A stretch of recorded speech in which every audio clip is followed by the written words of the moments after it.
performance and revenue growth and revenue growth. Okay, these involve what?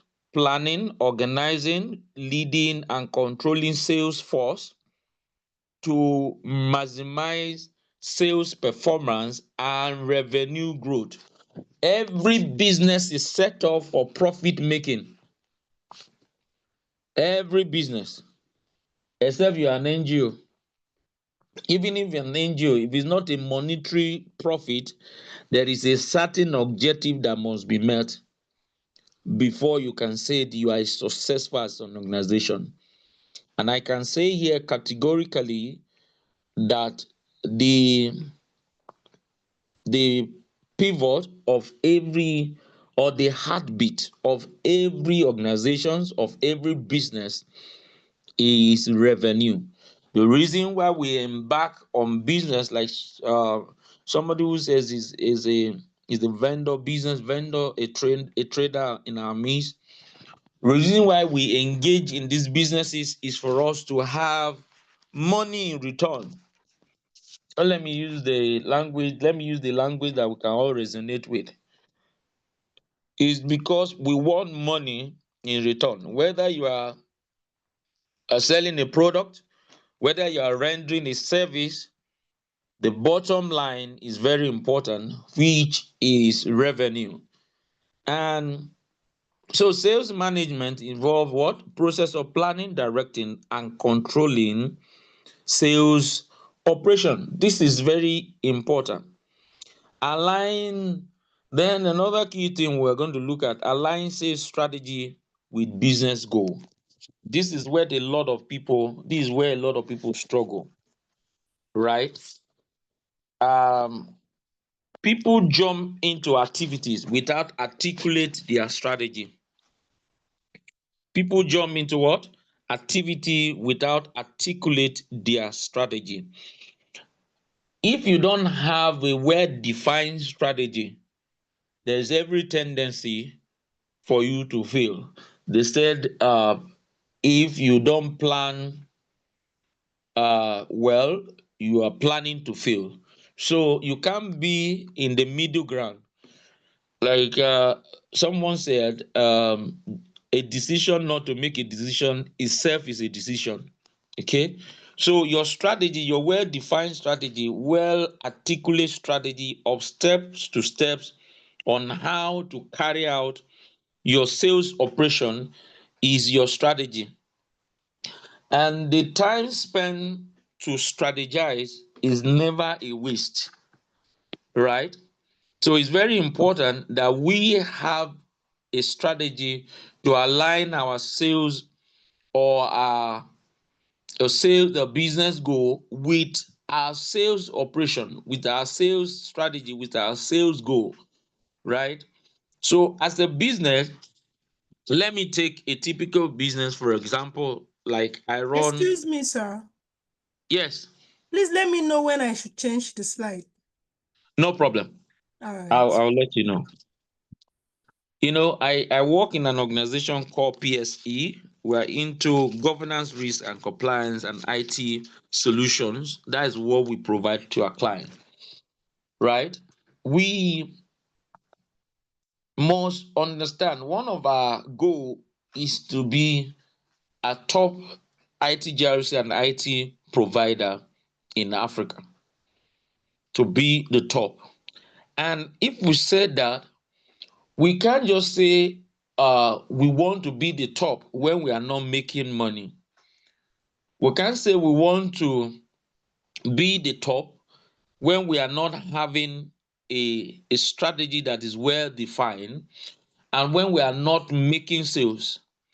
So for us, we have to define what is our strategy. We have to define uh, how are we going to market? What is our value propositions? Don't forget that you will have a strong competitors, you will have strong opposition. Even you will receive a lot of no from your client or prospective client. But your well defined strategy will help you align in whatever you encounter in the marketplace. And also, Another key thing we are going to look at today is to focus on what? Revenue generation and customer relationship. For us, you need to make money, you must sell. That's the truth. I ask people, do you want to be a marketer? You want to be a salesperson? Most of the time, the answer I get from people is no. But if you ask them, do you want to be a CEO or you want to be a managing director? They grab it with two hands. They say, oh, I want to be a CEO. I want to be a director of the company. The truth of the matter is, you can be a director, a CEO, running a successful business if you are not uh, a driving force behind the sales activities. Because nobody can speak, nobody can position the product and the services of your business better than you do. That's the truth. Even when you recruit a salesperson or a marketing person, that person still work with you. He is responsible for the revenue generation of the organization, but you are accountable. Hear me again. The person is responsible to ensure that we generate revenue. However, you are accountable. So you can't say, I'm not the one in charge of sales. I'm not the one in charge of marketing. So it's none of my business. No. As a business owner, your focus is to generate revenue. And that if that is going to happen, you must be accountable. And that comes with also our customer relationship must be up to date. People approach customers like, I just want to get money from you. And that is why we get no most of the time from our customers. If you are coming to a customers, selling to the customers, yes, your target is to get money from the customer, but that shouldn't be your strategy or your focus at the beginning. What you should start with is to build a relationship with the customers, is to bring something to the table. Your value proposition to the customers is very important. And also, what you sell to customer most of the time is result, is the benefit that the customer want to get from that product. Let me give a typical example.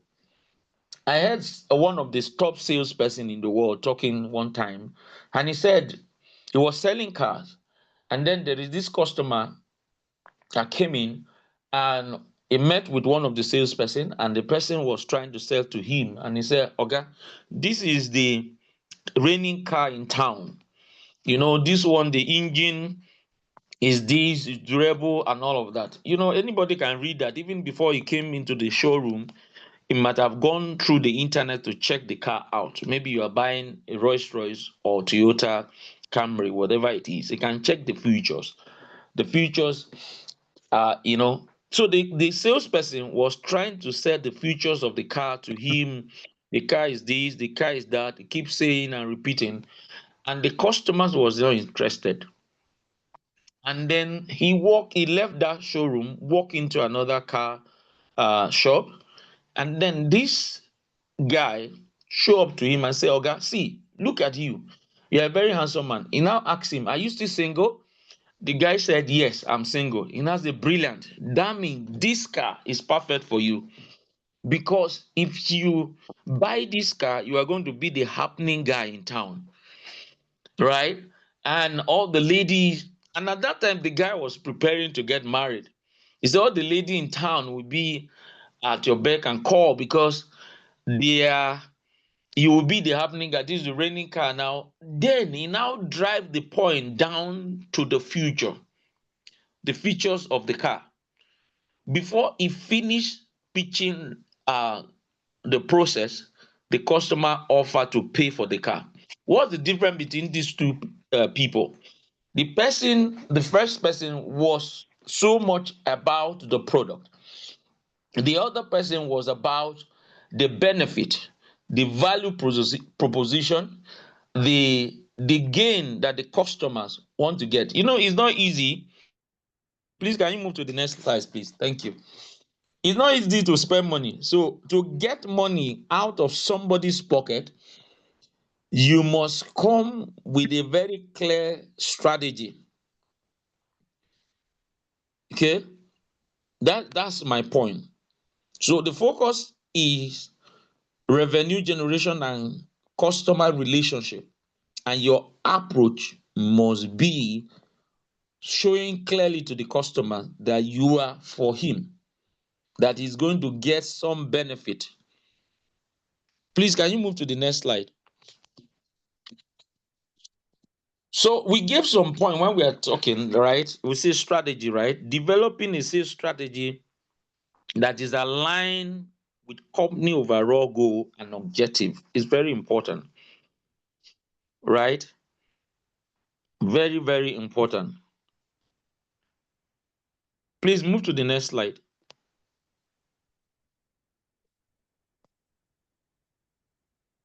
Can you still hear me? Oh, I'm talking to myself all the while. We can hear Yes. you. Okay, please move to the next slide.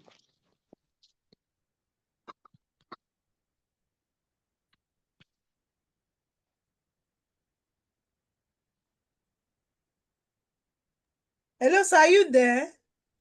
Yes. I should still move. No, that's fine. All right. That's fine. Yeah, I was. Okay. Yeah, somebody to talk to me. What do you understand by prospecting?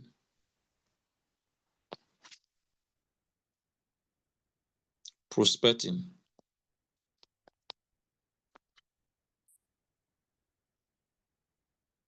Please, I want to hear from you. What is prospecting?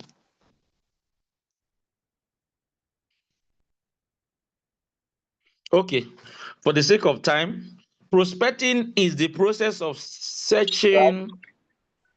Hello? And yes, hello, go ahead. Go ahead, please. Can you hear me? Yes, loud and clear, I can hear you. Uh, Loud and clear, go ahead. Potential customer or service. Hello? I can hear you. Yeah. It's a potential customers of silent for a product or services. Thank you. Thank you very much. That's what I want to hear. Is a potential, like looking for potential client for your product or your services. Thank you, sir. That is it. So when you are prospecting, you are searching, you are identifying potential customers or client who may be interested in the product or services that you provide. It's involved researching. And one thing I would say here from experience is that if you don't research your client very well, it will be difficult to position your product correctly. The reason why when people are prospecting and they get a turn down from the client is because they did not research correctly. For example, if I want to sell, if I want to sell uh, the latest makeup, for example, maybe face wipe and all of that, to or powder, for example, to a class of people, which set of people will be my first target? I want an answer from the audience. You can drop your answer in the chat room. Who will be, what age bracket will be my target?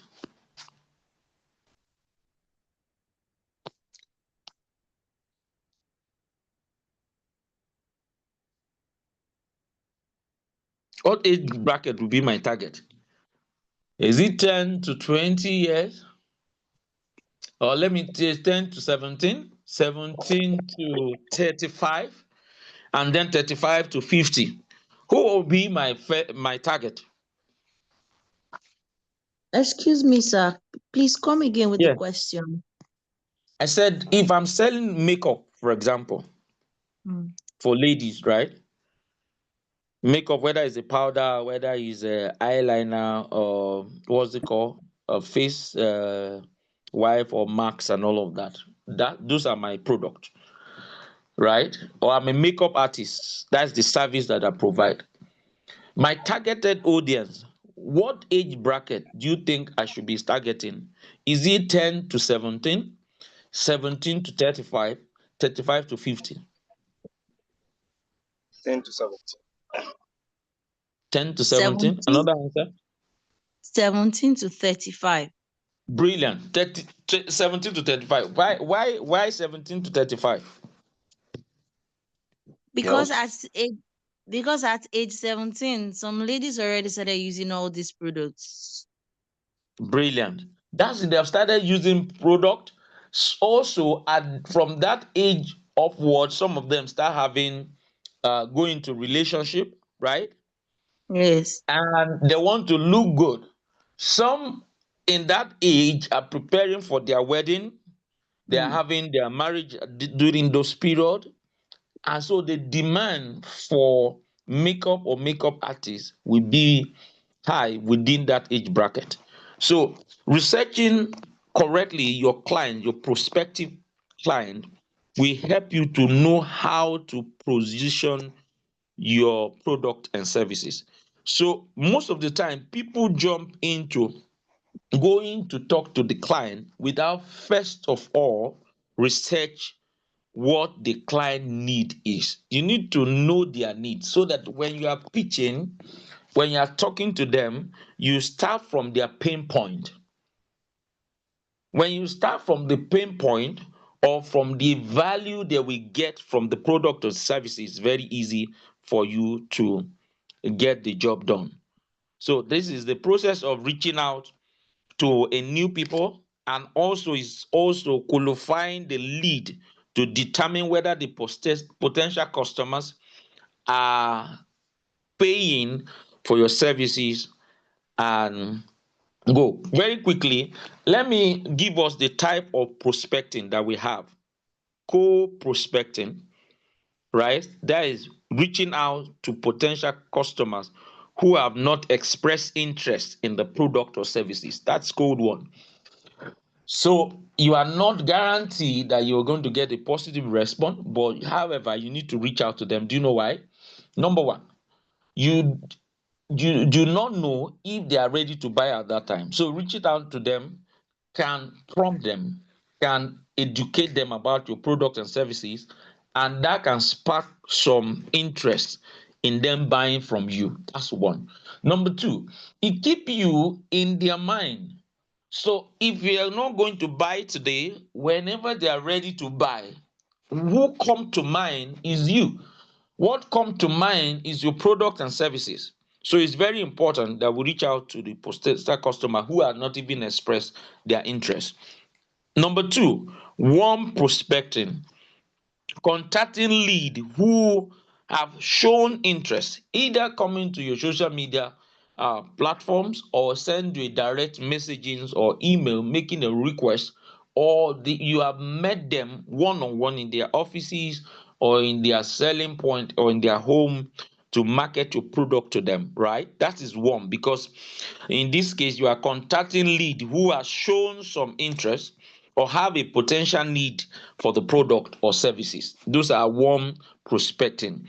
Then the third category of people or prospecting is referring to referral prospecting, leveraging existing relationship. And when we are talking as our introduction, I mentioned that customer relationship is very important because that will give you a leverage for a referral.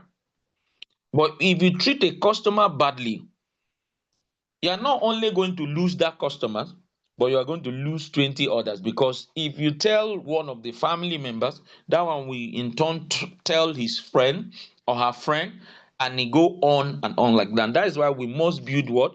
Good relationship with our customer. So referring or referral prospecting is leveraging existing relationship or network Can you mute that person, please? I was saying referral prospecting is leveraging existing relationship or network to get referral or introduction to potential customers. So most of the time when you sell to the customers, don't just focus only on that customers.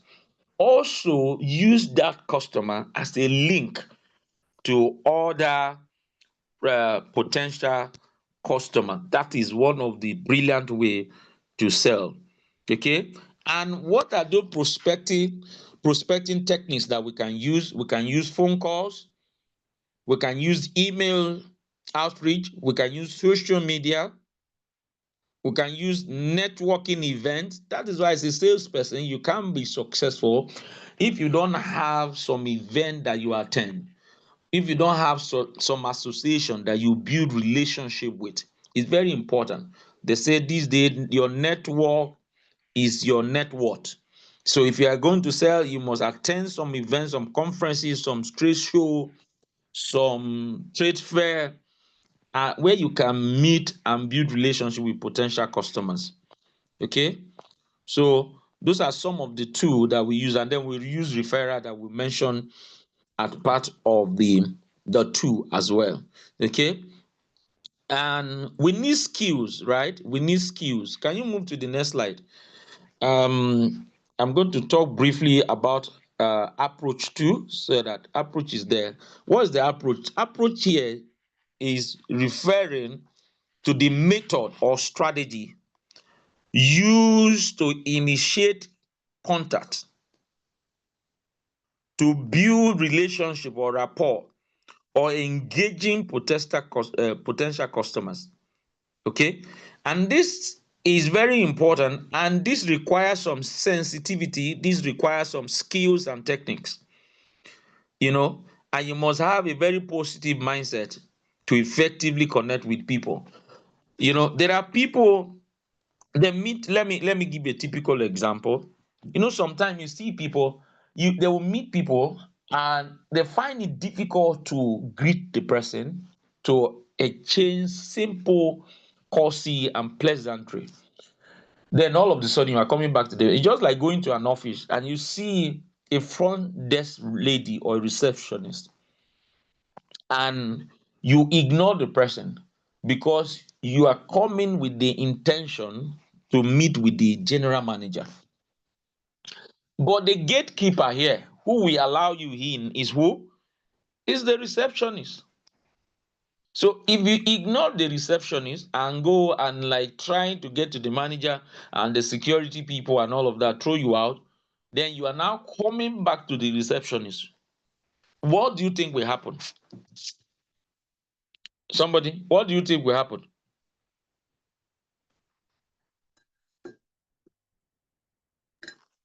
You will get a response, oh, Oga is not around, and all of that. We're told, I did journalism, I did mass communication. So we're told that if you want to get a report from a well-established organization, your best friend or your best lead is even the security man at the gate and the receptionist. Because if you come straight to the managing director and said, okay, we heard that there was fire incident in this office yesterday, the manager or the public relations officer will hide a lot of things from you, and they will give you instance, oh, there was nothing like that, oh, it was just some spark from some of our AC or some of electric gadget, and was brought under control by safety professionals almost immediately. But if you come there with the intention of getting the right news, you start from the man at the gate. And you know, say, Musa, how you dey? Good afternoon. And I just come, I be so person. Oh. My name is Sunni, right? I heard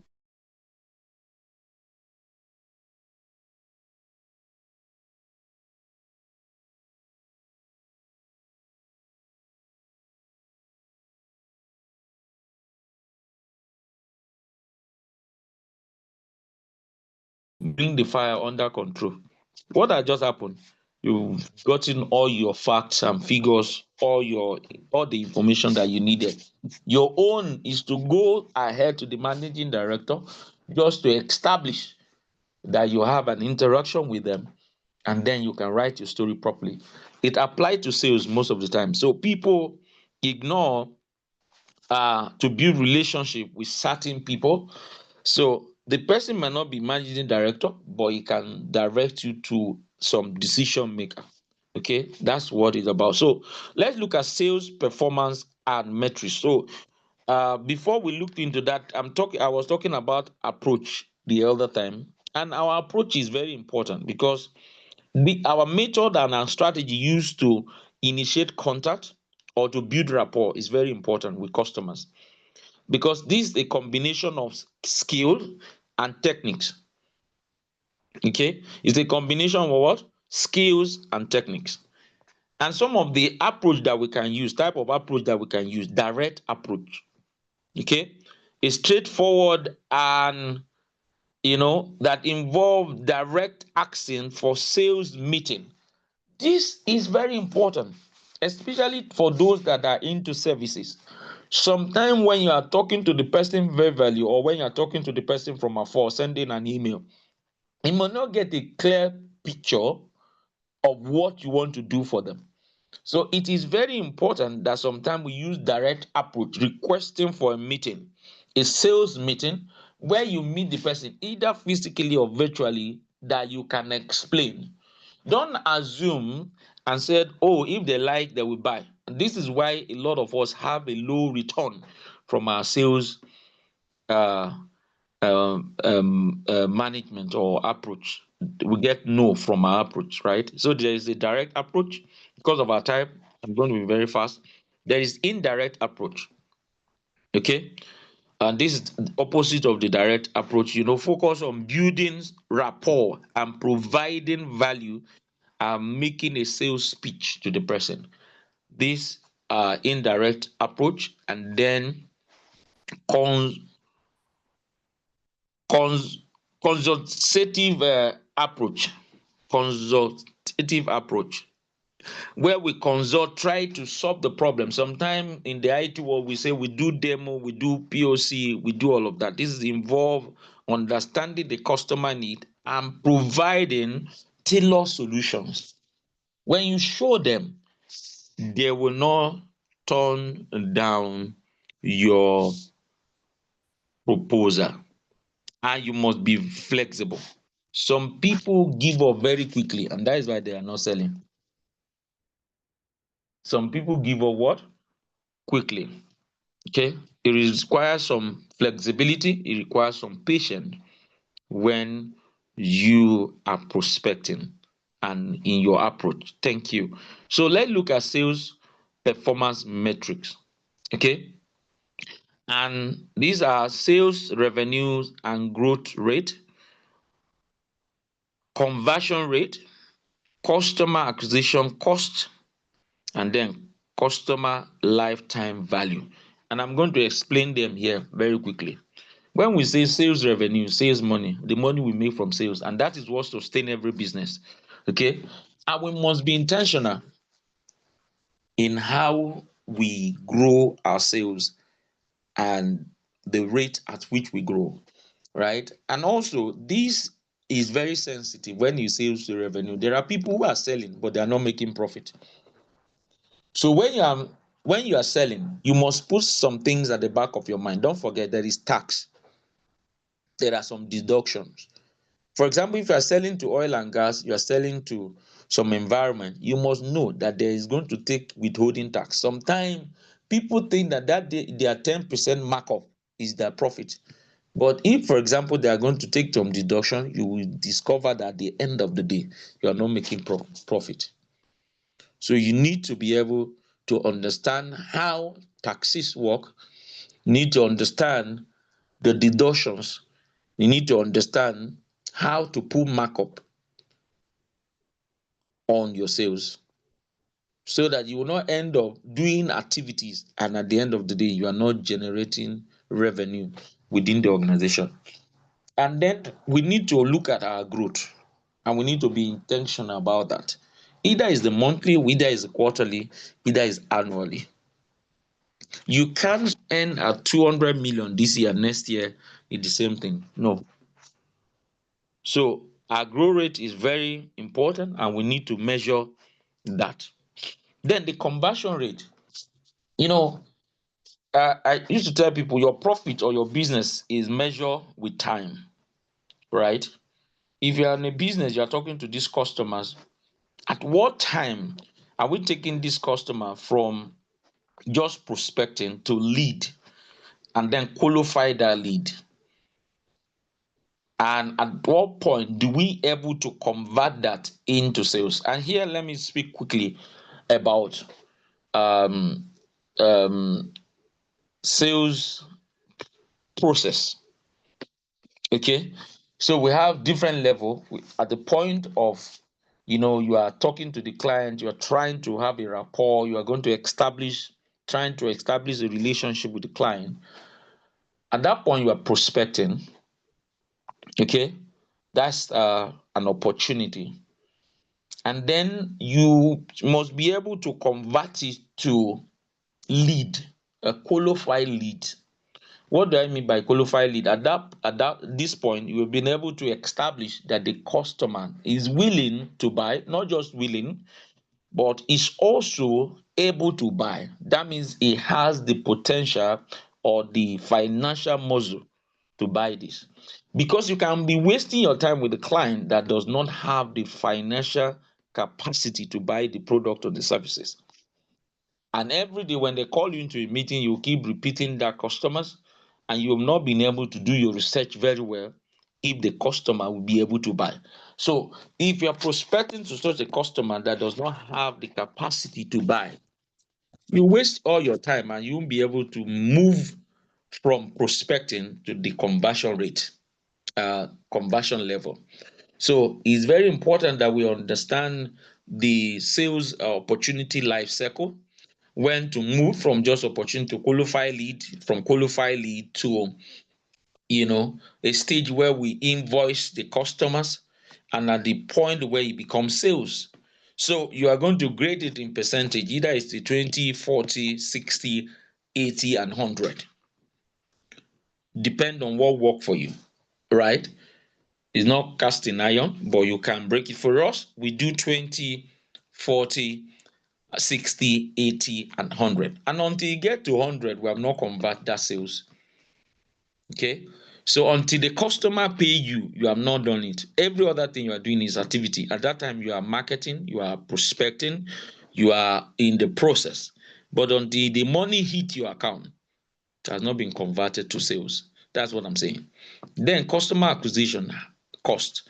We need to consider this, right? The fueling to customer side, the prospective customer side, and even at the sales process, the phone calls, the money we spend on online platforms, the money we spend on our social media, all of that are some of the costs we must put at the back of our mind while we are selling. So that at the point of selling finally to that customers, don't forget that you have incurred some cost as a result of your interaction, as a result of the process. And you must have that. Don't forget that the aim and the objective of every business is to make profit. If you are not making profit, you will die naturally. That is why the cost of customer acquisition needs to factor into your all overhead. Okay, and the next one is the customer lifetime value. Okay, and let me hear from the audience. When we say customer lifetime value, what do we mean? What do we mean? Somebody please quickly unmute. I want to be sure you hear me.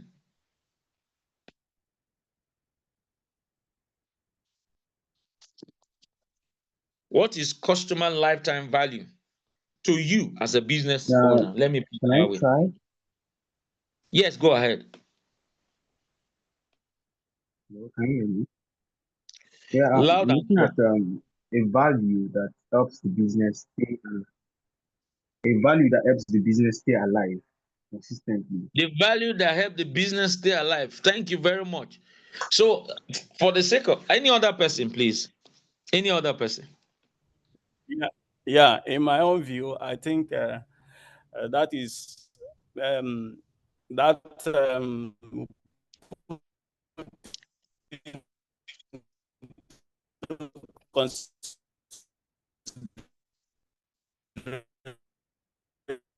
It's breaking. Is it from my end or from his end? consideration how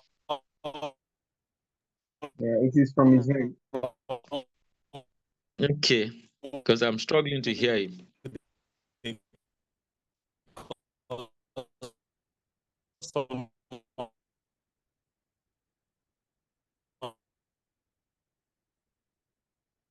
Okay, thank you. For the sake of time, right? Customer lifetime value is the total value a customer bring to a business over their you lifetime. think the customer is going to patronize your business. Oh, thank you, sir. Even though we struggled to hear you from the beginning, but thank you. That's it. That the value that the customer bring into the business, and the other person said the value that customer bring to keep the business alive. Okay, so thank you very much for those brilliant answers. Okay, is the total value a customer bring to your business over their lifetime, the period that they are with you.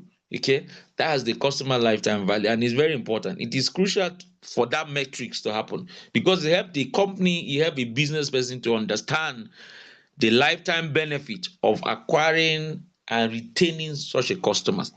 Yes, well, customers are king, customers are important, but there are some customers that you don't have to keep. Not all customers, because there are some of them that can ruin your business. But don't quote me on this. It based on your discretion. Okay. So why is customer lifetime value important? Why must we keep that these metrics in mind?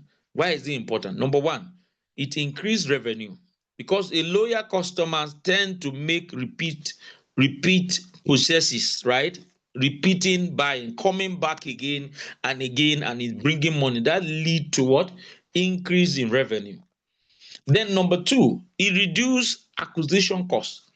Retaining existing customers is often less expensive than acquiring new ones. For example, we are into IT. If I sell a license to a customer, for example, and it's an annual license, so by next year they are going to call me, Mr. Sunny, the license is going to expire, and we need you to send us uh, your invoice. Do I need to do a new marketing to them? No, except there is a new product I want to introduce to them. So you spend less in acquiring such a customers. So retaining your customers is beneficial because it reduces your cost. For A4, for example, if they do an audit for a client, next year they're going to do a surveillance audit. Another year they're going to do a surveillance audit, and then the third year they're going to do recertification. They may not acquire a new cost in acquiring that customer. So is retaining, it's cheaper to retain a customer than acquiring new one. Have this at the back of your mind. Okay, number three, positive word of mouth. They are satisfied with your service. So if they are satisfied with your service before, you don't need a lot of conviction. They automatically become your brand ambassadors. They automatically become what? Your brand ambassadors. And it attracts even new customers, those that play in the same field, those in their friends that do like kind of business. They say, oh, who help you with your certification? Oh, is A4S.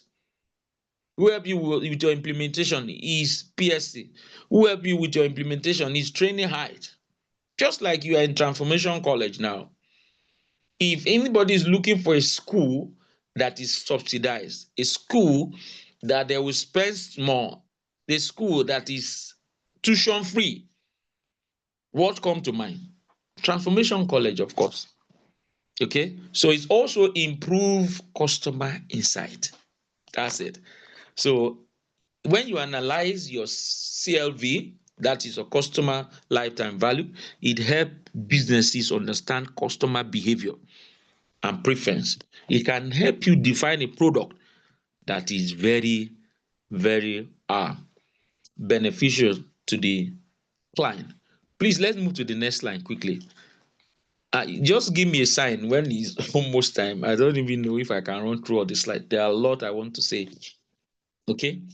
So let's look at the challenges. There is nothing on earth that does not come with challenges. It's not only in sales, but a lot of people run from sales. But sales is a very good career, you know, because if you are, even if you are working for somebody currently, one of the things you should do is to sell, right? Because one day you plan to have your own company, or because you are going to rise to a top management level, and you can't avoid these things. Okay, can't avoid these things. And I tell people, right, that selling is very interesting. I wasn't a salesperson. I was in admin, right? I was in admin, totally a back end person, a back office person. I was in operation. They moved me to sales, and I didn't say no, but I thank God for that, right? Because it gives you an opportunity to even meet people, give you an opportunity to see the big picture. Okay. So let's look at sales come with challenges, right? A lot of people don't like sales. They don't want to, and they don't want the target and all of that. But if you get your strategy right, you can meet your target and even surpass it and get some report. And if you are the owner of your business, one thing you must do is to sell the business. That's it. So, what are the challenges in sales management? Number one, intention, intense what? Competitions. Intense competition. This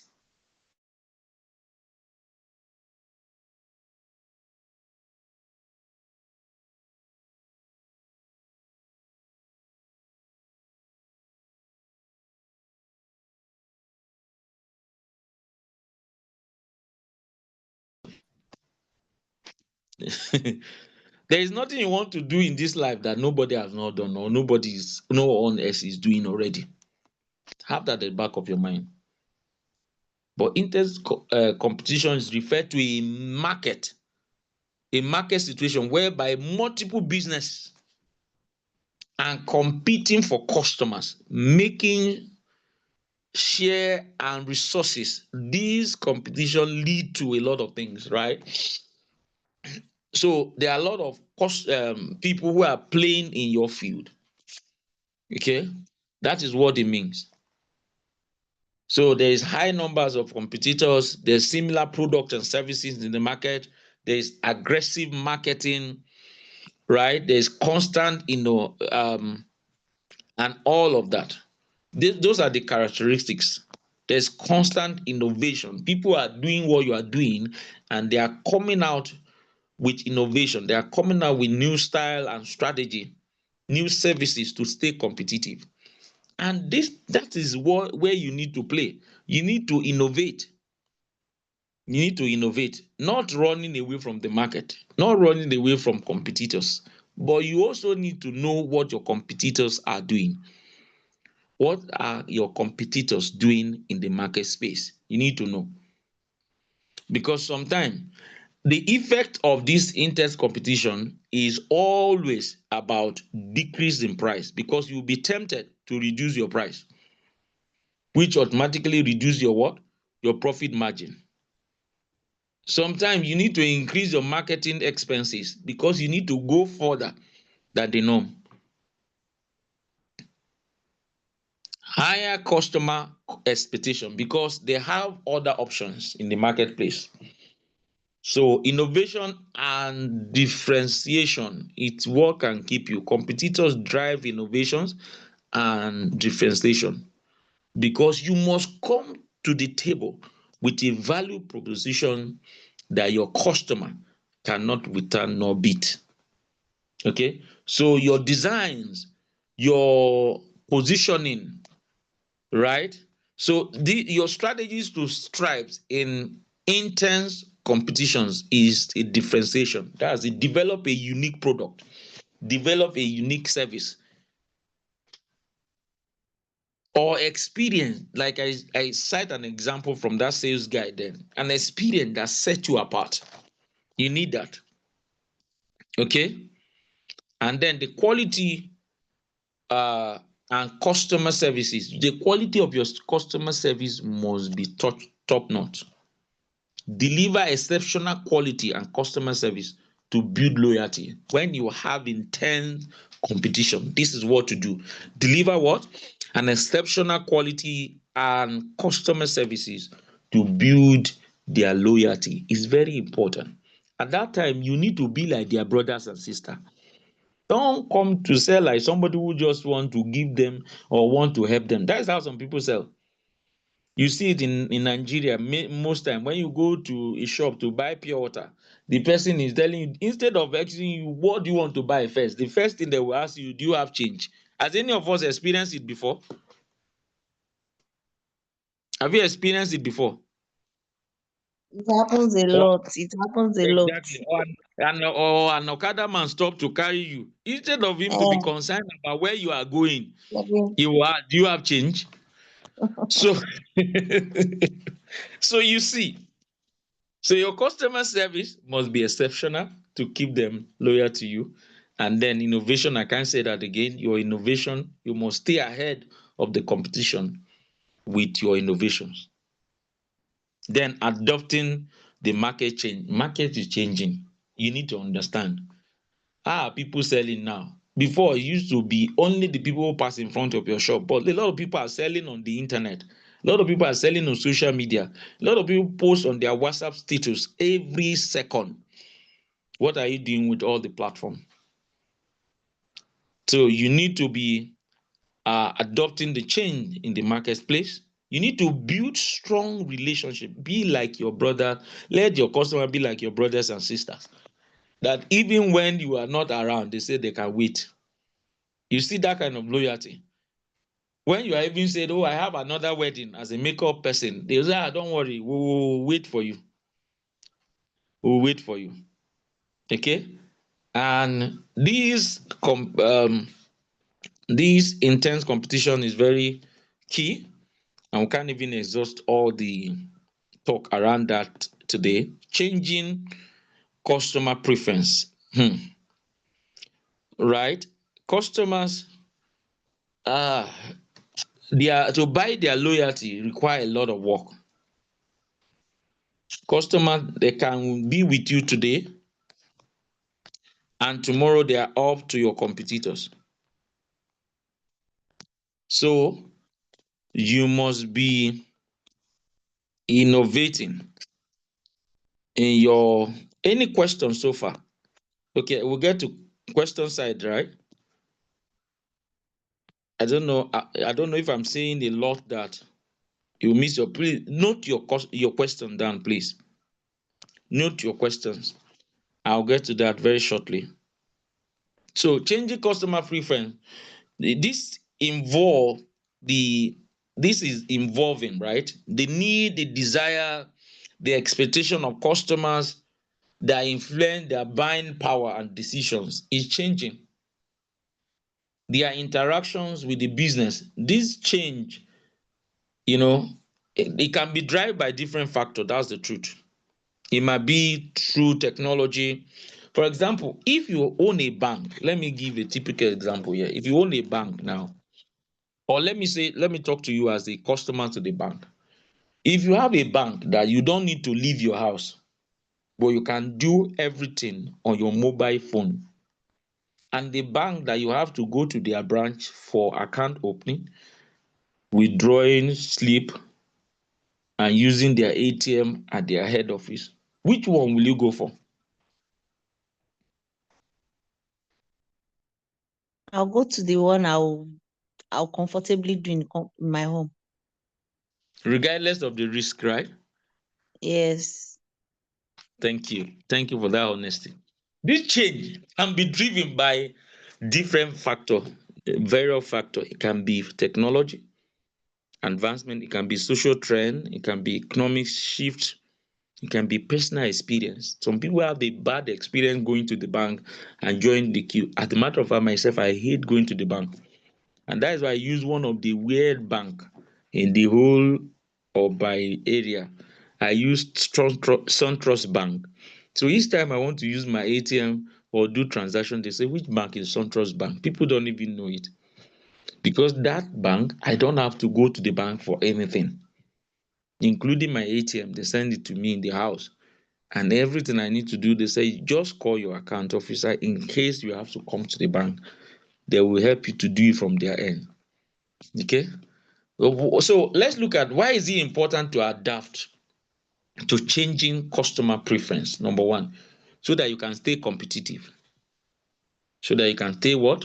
Competitive. Business that adapt to change customer preference can stay ahead of their competitors and they can maintain their market shares. Can maintain their, like MTN, right? You see them will come out sometime or take a SIM for free. They understand many things, right? Sometimes they give you some bonus and all of that. Building customer loyalty is another thing. That's why it's important. We need to adopt this. Also, it drive what? Innovations. Okay, long time sales cycle. Long sales cycle. Okay, long sales cycle. Somebody should talk to me on this. What do we mean when we say long sales cycle?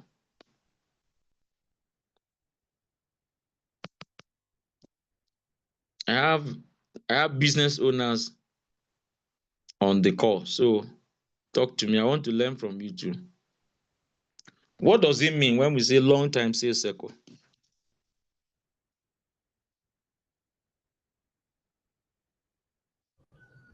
Yeah, hello.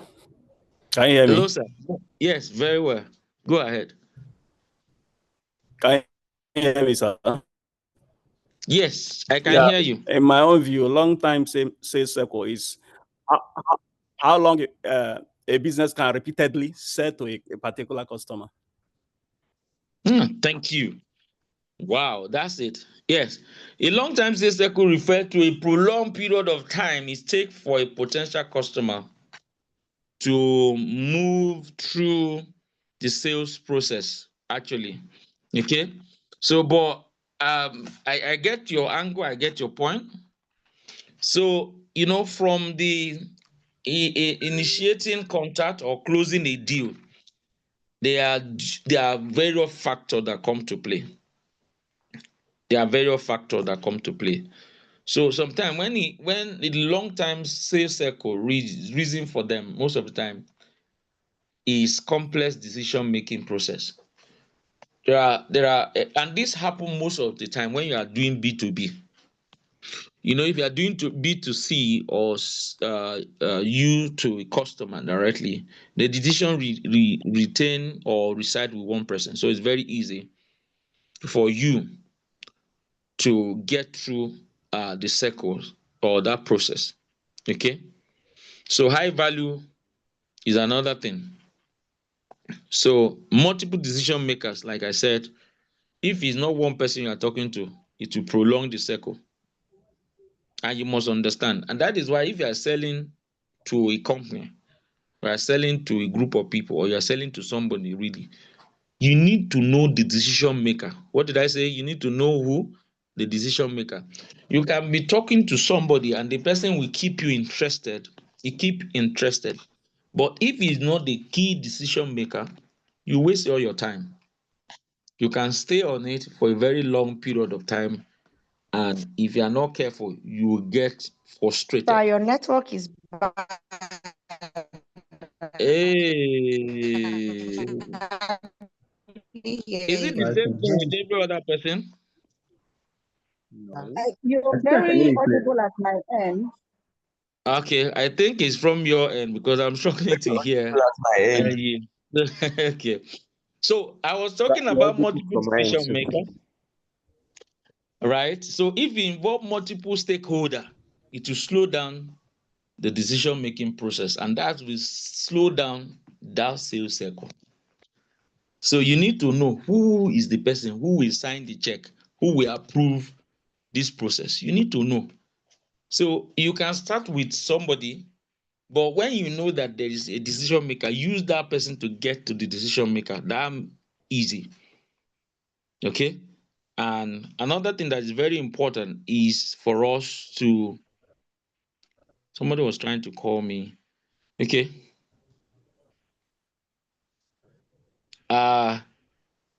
Okay. Another thing that can slow down the sales cycle is regulations or compliance requirement. For example, if you are going to sell to some company, they will tell you need to have your VAT, you need to have this, you need to have all the compliant document, you need to register as a vendor. There are so many things. You need to have certain criteria. Sometimes it can slow down your sales cycle, but it's good. There are some good and bad side of it too. Okay, let's look at poor CRM adoptions. What is CRM? What's the full meaning? Salespeople.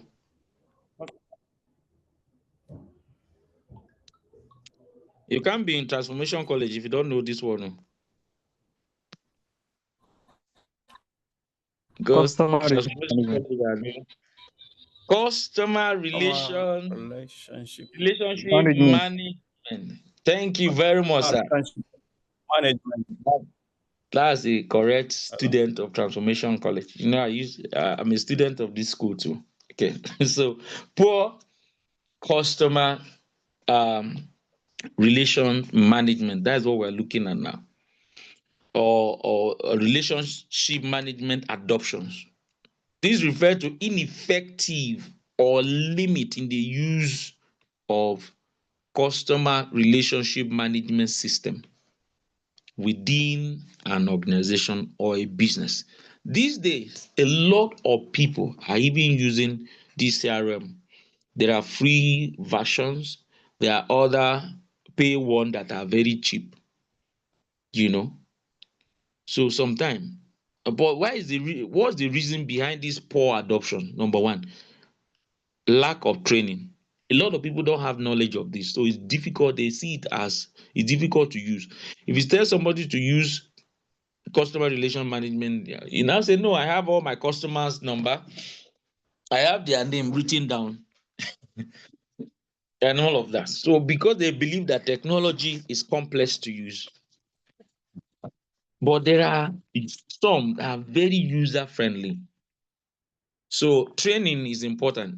Inefficient training or support to the user can lead to confusions and frustration, and they will not want to use it.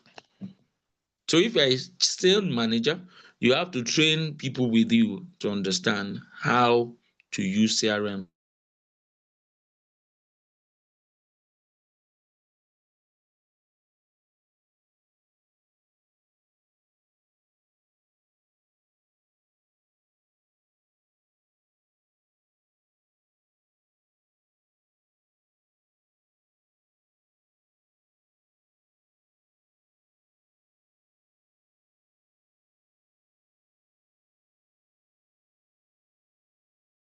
And adopt it appropriately, because it's about inadequate customization, specific need of the leaders of the organization did not buy into this. No matter what you do, they are the one that will sign the check now. They are the one that will approve it. Okay, so it's very important that we take note. Okay, but if you refuse to use CRM in the 21st century, what is the consequences? Can somebody give me one? What do you think will happen if you refuse to adopt CRM, or what's the consequences of poor CRM adoption? That's customer relationship management system. If you refuse to adopt it in your sales management, what do you think will happen? 1 point from somebody, from anybody. You definitely lose potential customers. You lose potential customers. Thank you. Any Yes. other person? There's something I'm looking for. There's something particularly that I'm looking The process of information management will be very slow, so to say. Thank you very much. Inaccurate customer data. You will have poor data Use record. quality that will lead to inform. Do you know, like somebody said popularly, that if you are not informed, you'll be deformed. That's it. If you don't have data today, so if you don't have CRM in place, you have poor data quality that can lead to misinformed business decision. You don't have accurate data to inform your decisions. How many people buy from us last year? Okay.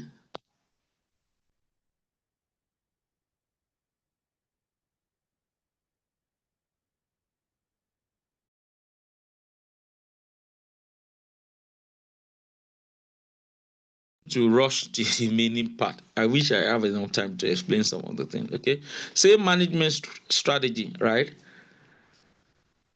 Customer centric selling. Yes. Like I explained that before, that when you are selling, your focus should be what value is my customer getting? Data driven decisions. Yes. You need data to inform your decisions. A lot of people just sell randomly. For example, if you are selling bread in your location, you need to know how many people buy bread in these locations. You need to know, and what type of bread. So data help your decisions. Sales training and coaching. You need to coach your team. You need to coach your workers. I I I said it before that everybody within the organization is supposed to be a salesperson. Everybody, and that will help them to introduce themselves properly. When they meet friends and family, when they meet other people and ask them, oh, what's your name? My name is Sunni. Where do you work? It helps them to be able to introduce themselves correctly. So sales training and coaching is very important, and I would recommend that for the entire organization, not only the sales team only.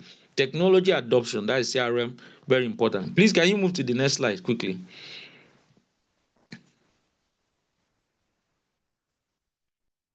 So this is what I do every day of my life. So I want to flow from my tools and technology. We've talked that before. Okay, like Salesforce, right? Hotspot, Zoho. We have other tools as well that can help your CRM, right? We have Odo. We have other ones. Okay, sales analytics dashboard. We have automation tools like emails, lead nurturing, that are automated tools that you can use both on Google and on some other ones. Then Hello, sir. collaborations platform. Yes. Yes, please. You Can you have hear me? just... Yes, I don't know if you can hear me too. Can you? Can I what?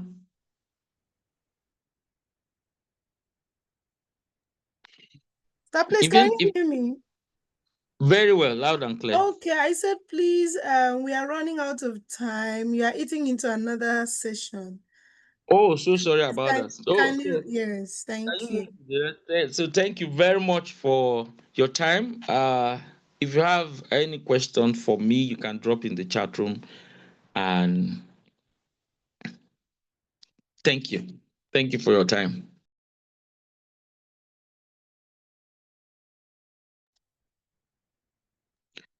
All right, everyone. Please, if you have any question, feel free to put it up in the chat room.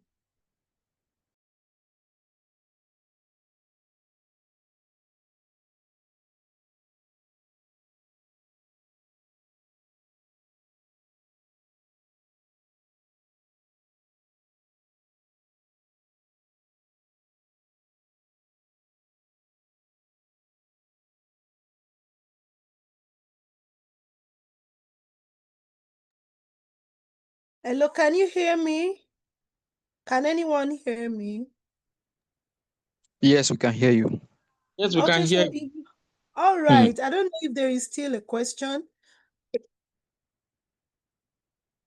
Thank you, Zara. Okay, so in the absence of questions, I think we are going to be moving on to the next class or the next session. All right.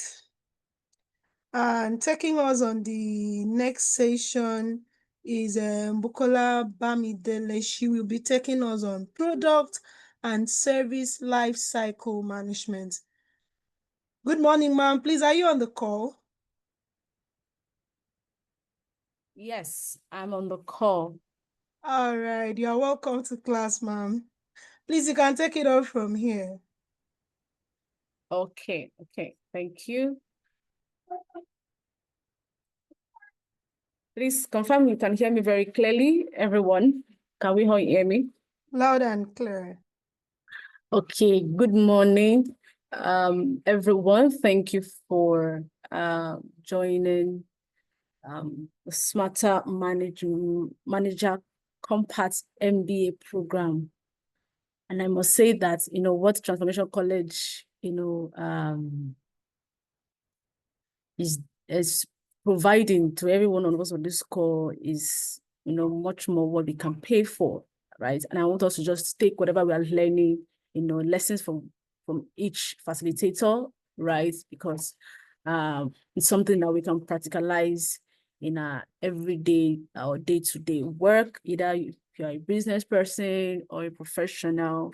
Every information, every knowledge that is passed here is very relevant. So once again, you're welcome, and I'm thrilled to spend the next 60 minutes, exploring something that sits at the heart of, every successful business, products and service management, and service management, right? So whether you work in tech, education, healthcare, or even fashion, right? You're always managing something. Sorry, please, a minute.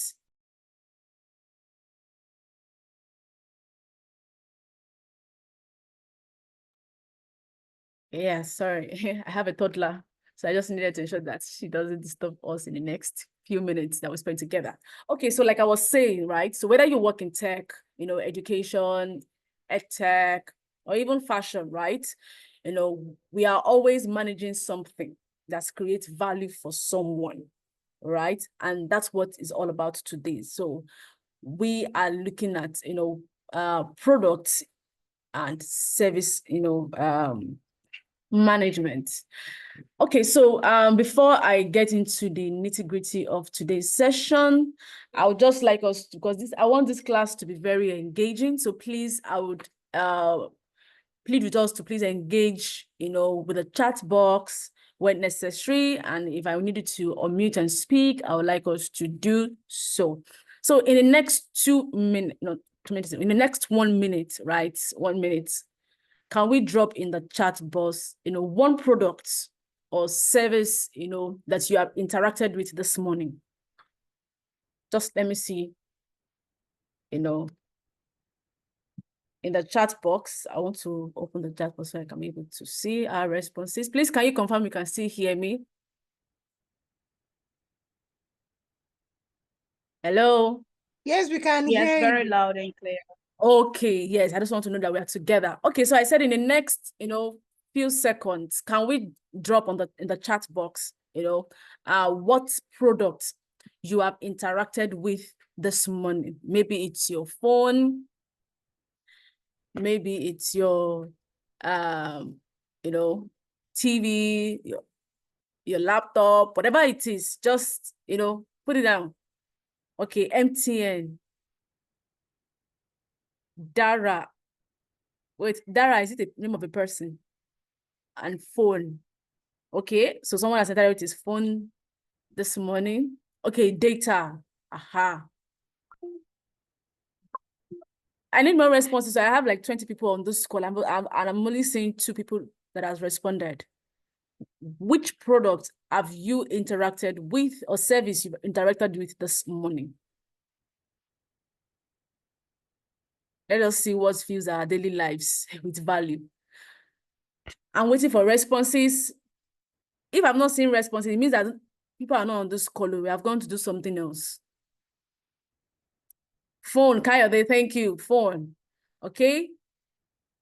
I need more people to respond. What is that one thing? Phone. Okay. I know many of us will have phones. But aside phone, is it just phone you've interacted with this morning? Any other response? Laptop, phone. Okay. A customer, television, bus conductors. Now I'm getting the real answer. Yes, absolutely. So this, somebody said bus conductor, somebody said phones. I think majority of the answers that we had were phones, right? Some of us said TV, someone said customer, and all of that. So from our responses, we can see that every one of those things you've interacted with, whether it's a phone, whether it's a TV, whether it's your laptop, or whatever it is, bus conductor, every one of those things have teams who are working behind the scenes, right? Thinking about how to keep you satisfied, loyal, and for you to keep coming back, right? Someone said data, MTN, right? So if MTN is not thinking about how they can keep giving you, valued, driven data plans, right? So you might port from MTN to maybe Glow, but right now MTN is looking like the best network anyways. But I'm just saying that for every product or service that you use, they have teams who are working behind the scene, working tirelessly to ensure that, they keep you satisfied, they keep you, they make you loyal to them, right? And you keep coming back. So that's what a great product or service manager do, right? When you're talking about product or service management, it's about how to keep improving that service or that product to ensure customer satisfaction. Okay, so let's move to the next slide. Let's move to where we have what is product and service management.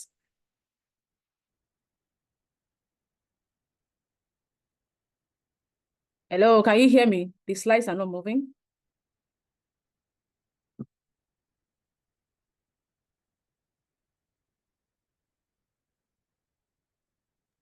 Mercy, can you share from your end? Put it in projection mode, please. Dami, please, can you stop sharing?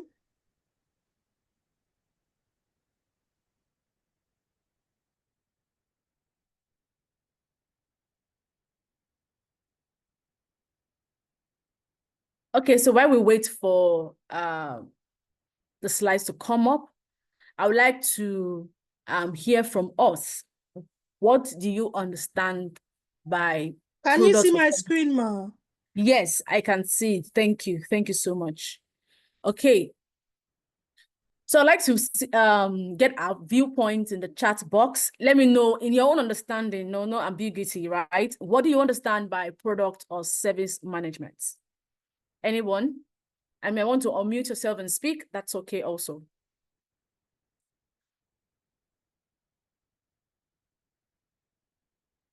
Anybody? Let me check the chat. Someone said right hand, please. Okay, I've not seen any response. Anyone?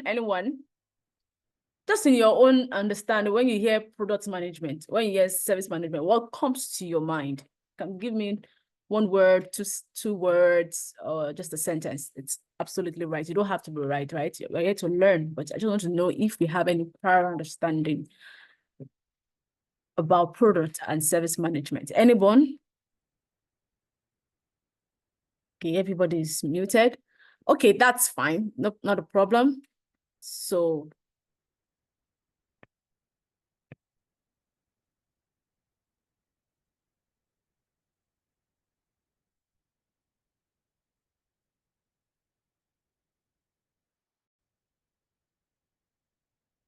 okay, so let's break it down, right? Please, next slide.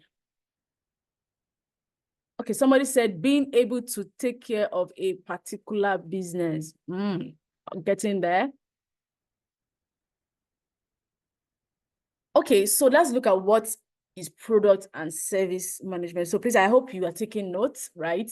So we're going to break it down into two.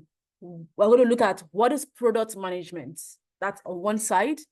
And on another side, we're going to look at what is service management, right? So when we talk about product management, we refer it refers to managing the entire life cycle of a product, right? From the concept to the design to the development and to the finished output or finished product, right? So product management is about managing the entire life cycle of a product, right? Starting from the idea to launch, to growth, to maturity, and even sometimes decline, right?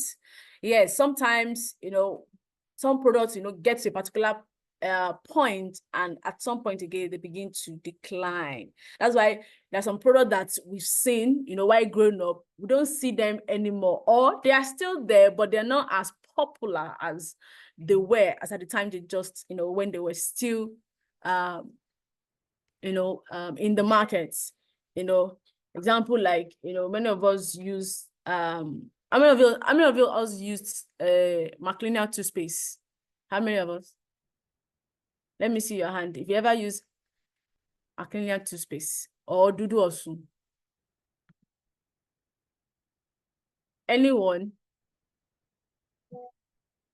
Hey, everyone is silent on this call. I need to know I'm speaking with people. Okay, Zara said Dudu Osun. Thank you for responding. Any other response? Any other response? McLean, yeah, thank you. So use McLean, thank you. But that time, these products were really, really popular with those who were around that, who were born around that time. But it's not more popular, though it's still in the market, but it's not popular. If you go to shopping malls or even the traditional market, right, you will still see people who sell it, but it's not something that people are rushing to get. Do you understand? It's only those who are very loyal to Dudu also are still using it, or very loyal to McLean that are still using it. However, McLean and Close Up that time, they were together, but Close Up had to reinvent themselves because there was a point where they declined, right? Because they got to the peak of their growth, then they declined, and they picked up again and reinvented themselves. So product management is a big deal for a successful business.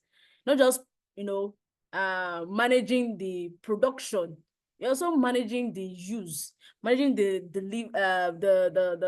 livelihood, right? The life cycle. Because if a product is not more viable when it is dead, but it's still viable when it's still in use, people are still, making use of them. So product management is very, very, very, very important. So nurturing it, think of it as, parenting a product, just like a child, right? When you give birth to a child, from breastfeeding the child, from the time they were born to when you wean the child of breastfeeding, they start taking solid food. But it doesn't stop at the food, right? You have to ensure that the child goes to good school, pays school fees. Okay, it has some talents you need to nurture. So you keep nurturing the child until when you can no longer do it. I don't know if you get my point, right? Even as I am now, as an adult now, if I need something, I can still ask my parents for it, right? And if they're able to help, they will help.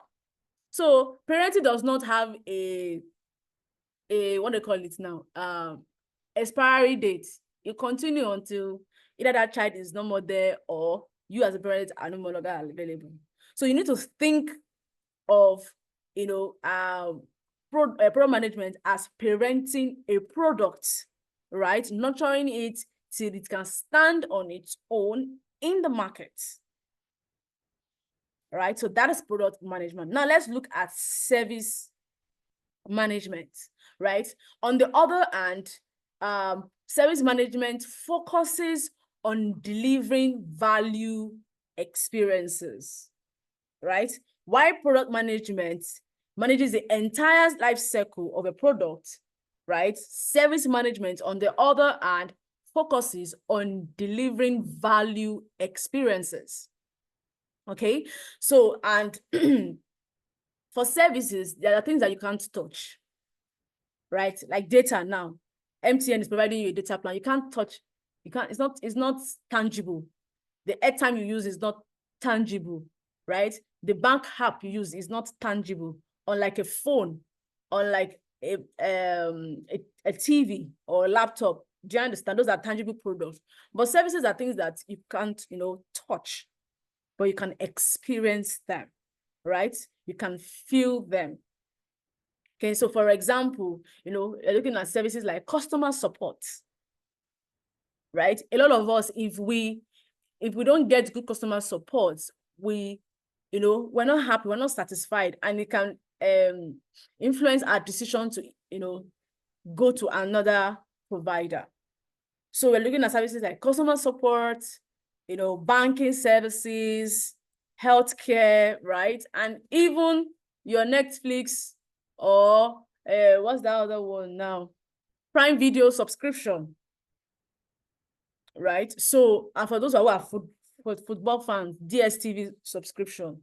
So these are services, and each of the people behind those services are working towards ensuring that you have you experience value for you experience value in what they are offering to you. If you don't experience value, it means that you're not going to come back, right? They'll lose their customers, it affects their revenue, and like that. So it's very, very important that we understand that there's a difference between product management and service management. Okay, so I'd like to, but what is a common goal? What is the common goal that they share is that both drive value creation. Even though they are separate, technologies and all that, they have one common goal. They have a shared goal that is to drive value creation. Whether you are managing the entire life cycle of a product or you're delivering value experiences, it's all about value creation. It's about competitiveness, right? And long-term sustainability. Again, what did I say? That the shared value of these two terms is that both of them, whether it is product management and service management, they both drive value creation, they both encourage competitiveness, and also enhances long-term sustainability. So before we move on, I would like to ask us, right, in one word, what makes you stay loyal to a service? I want you to type it in the chat box now. Every one of us here are customer to one service or product, right? So let's think like a customer right now, right? While putting on the customer shoes, right? As a customer, what is in one word, right? What makes you stay loyal to a service? Let's type it in the chat box, okay?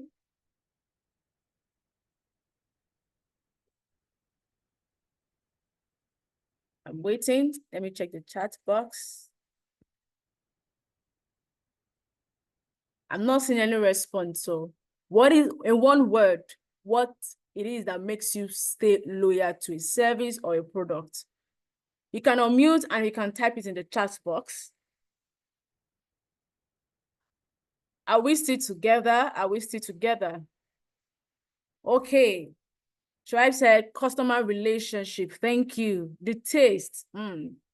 Satisfaction. Good. Quality. Thank you, Kayode. Quality. Thank you.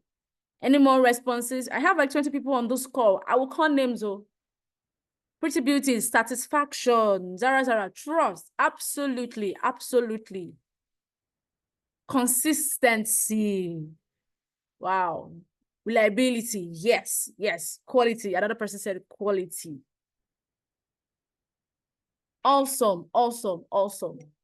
So we are absolutely right? Those words are exactly what service, or product managers strive to deliver. They strive to deliver trust, They strive to deliver reliability. They strive to deliver satisfaction, give you, deliver value and all of that. So they are working tirelessly, innovating, improving, getting your feedbacks and all of that, just to ensure that these things that you all have mentioned, it's what they deliver. So it goes beyond the physical products that you touch or the service that you need, right? There's still something that they're all looking at. So that's why they ensure that any service they render to you or products that they give to you or provide for you rather, has or provides satisfaction, trust, taste, customer support, and all of those things that we mentioned, right? So when it comes to the key differences and similarities, right? So again, one of the similarities between product management and service management is that both aim at value creation and customer satisfaction, right? But while product is tangible, services are what? Intangible. Product success are measured by sales, service success are what? Measured by experience, right? Okay, so now let's move to, the strategies in product and service management. Now, we'll quickly look at the product life cycle, right? So before I get into this, just to reiterate again for us, is that, like I mentioned earlier, is that product life cycle management starts from idea to launch, right? To growth, to maturity, and to decline. So, but the ability for, when a product gets to decline, for it to be able to, spring up again, has to do with the product management team. How they're able to innovate, right, the product to ensure that it's back in the market and people, enjoy value for their experiences. So every product or service has a story. Okay, every product or service has a story. Some are short and exciting, right? Others are long and evolving. We have some products companies who have been, since maybe from the very year that Nigeria gained independence, and they are still, example is FMN, the very year that what they call them, the very year that Nigeria gained independence, right? That was the same year also they started, Flour Mills of Nigeria. But they kept evolving, meaning that they are 65 good years, and people are still buying their products. Many of us, hit their spaghetti. Some of them will take their noodles, their sugar, and all of that. So some have been here for a long time and have been involved, while some have been here for a short and exciting time. So, but the key, just like this program is got about smarter manager, right? So the key skill of a smarter manager is knowing what stage your product is in. Okay, what stage your product is in and what actions fit that stage. Everybody manages him or herself. So let's make it very simple, right? Let's take ourselves as an example. The moment for some of us who have left, the four walls of our parent house, right? We started managing ourselves even before we even left there, right? As long as you are gotten to maybe we finished secondary school, you're in the university, right? I don't know if there's anyone here that your parents followed you to university, even to secondary school, girl. They just escort you to the gates. And for those who went to boarding house, they just put you there for weeks. So you have to manage yourself. You know where you can able to tell yourself that, oh, I'm weak in this area, so I need to improve, right? Or I'm in the university now, I need to start, gaining more skills. I need to expose myself by taking more certifications. Or you're already in the professional sector, right? And you know that, oh, for me to move from this level to that next level, I need to do 1, 2, 3, 4, 5 things. So you know every stage of your life and what needs to be done. For some of us who are very, intentional about our growth. So it's the same thing for a product or a service. So if you want to become a smarter manager, whether you're managing a product or a service, is that you need to understand what stage your product, is in, and what actions fit that stage. Are you in the ideation stage? What needs to be done? Are you in the launch stage? What do you need to do to launch your product to your target audience and get their buy-in? Or if you're in the growth stage, how do you ensure that you stay afloat and don't, decline before you get to maturity? And when you get to maturity, are you already thinking of how you don't get to the decline stage and start innovating? So it is very, very important, if you want to become a smarter manager in managing a product or a service, that you know what stage your product or service is in and what actions, need to be done. So I'm going to mention a few examples, and I would like us to drop it in the chat box where you think that life cycle stage, you think where they are. So the first one is, I'm sure how many of us use TikTok here?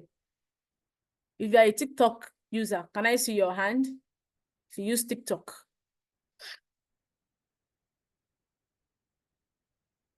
Anyone? Okay, I don't have Gen Zs here.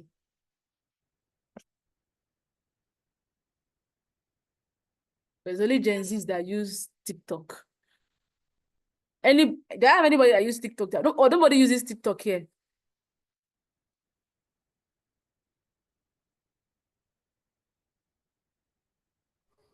I do. Okay, Edith says she does. Pretty Beauty. Okay, Zara. So, okay, I'm going to direct my question to the three of you, right? So now, since you use TikTok, right? What life cycle stage do you think they are in? Do you think they are in the idea stage, launch stage, growth stage, maturity, or decline stage? What stage do you think that TikTok is in at the moment?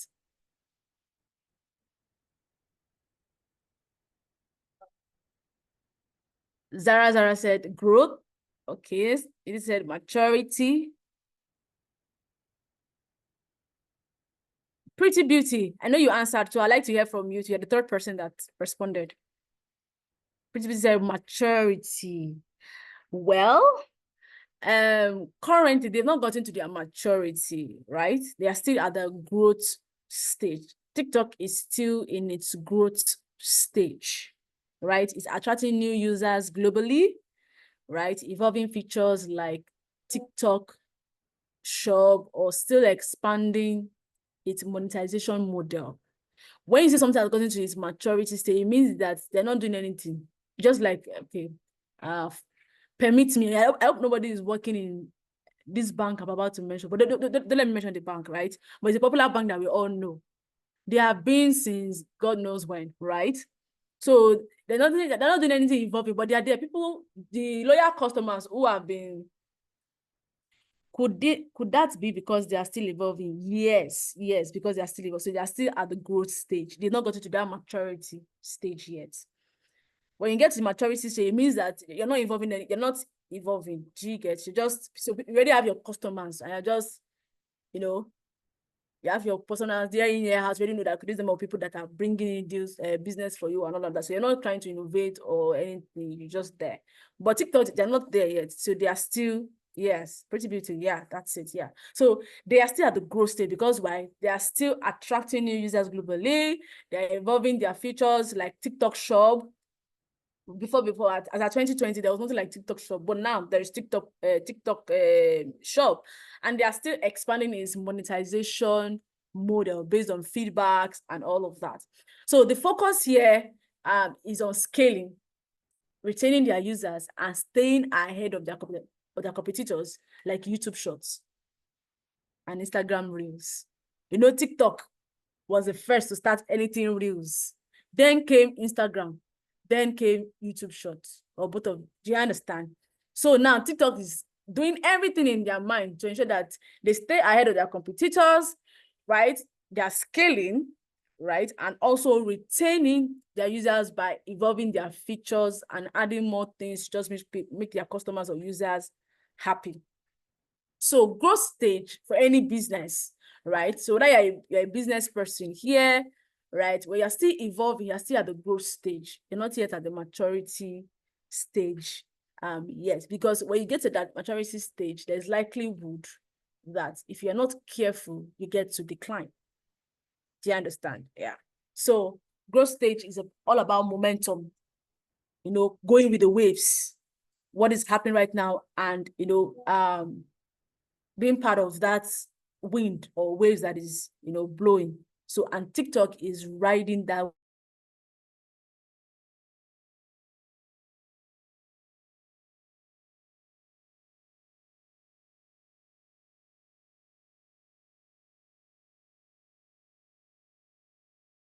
And I'm like, I'm just hearing song, and people will turn that song to, like, it's not the entire full song until you now listen to what they call it, until you hear the full song. You realize, you think that what you're hearing on TikTok is the full song, but it's actually the full song. It's just as in a tiny bit of the full song or whatever it is that is being promoted online. So TikTok, is really riding strong. It's like, can we say Facebook is still at the growth stage because they keep evolving?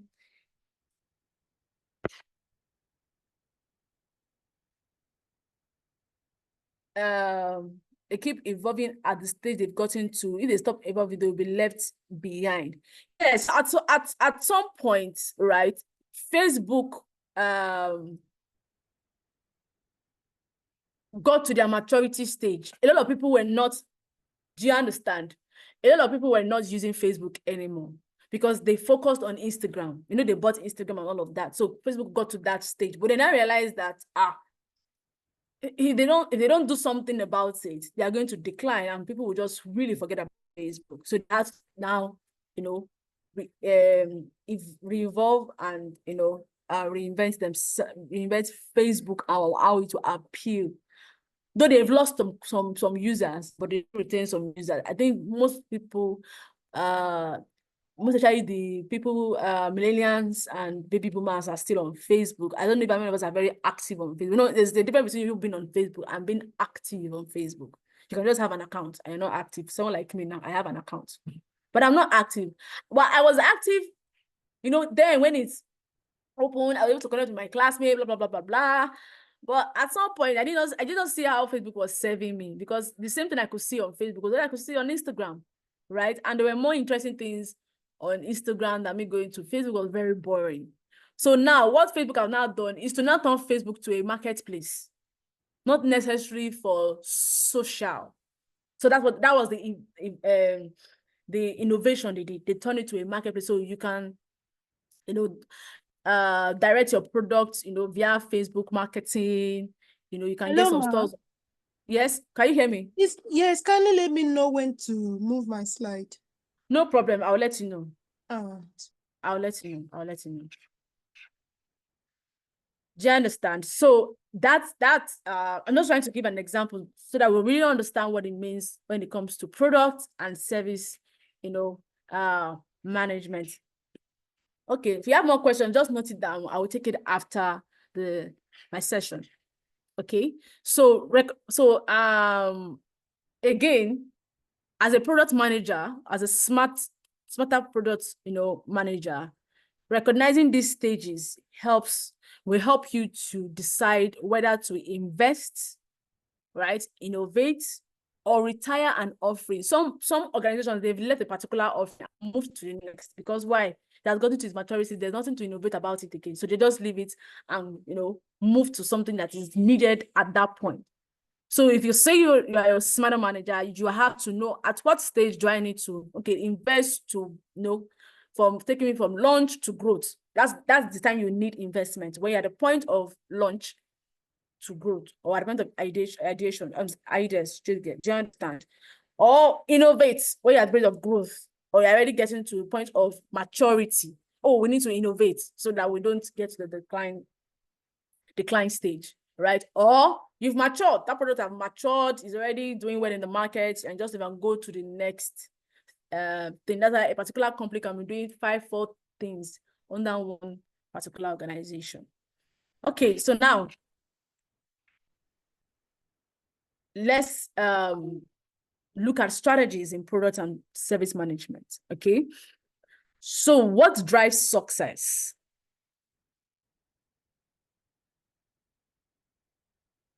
Oh, you can't hear me. Can you hear me?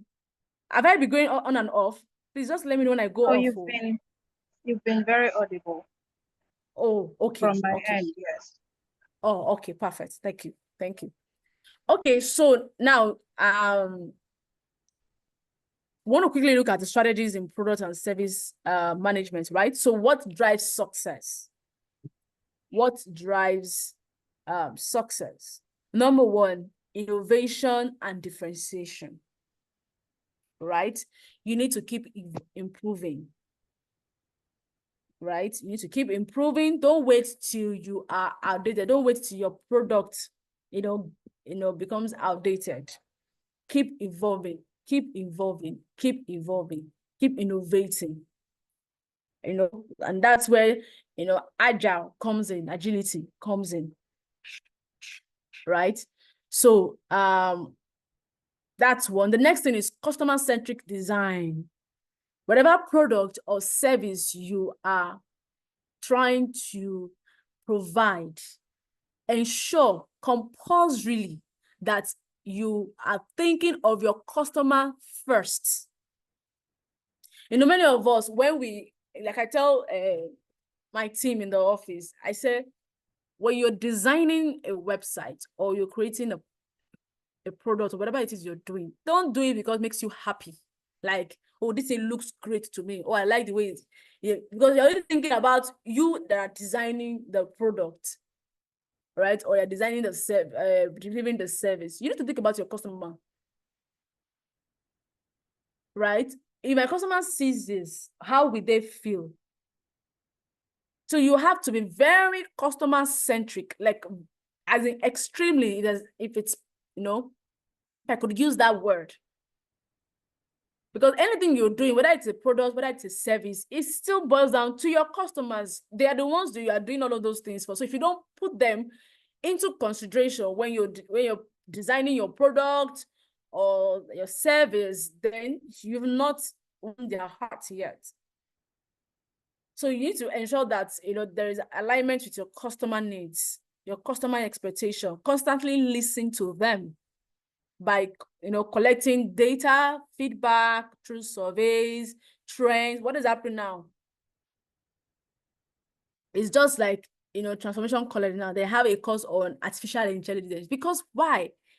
Artificial intelligence is here now. It's not the future anymore. It is the future that we have now. It is the present that we have now, rather. So if you two want to really learn how to leverage artificial intelligence, either by developing artificial intelligence or by using the artificial intelligence, you need to learn them. You need to know the know-how.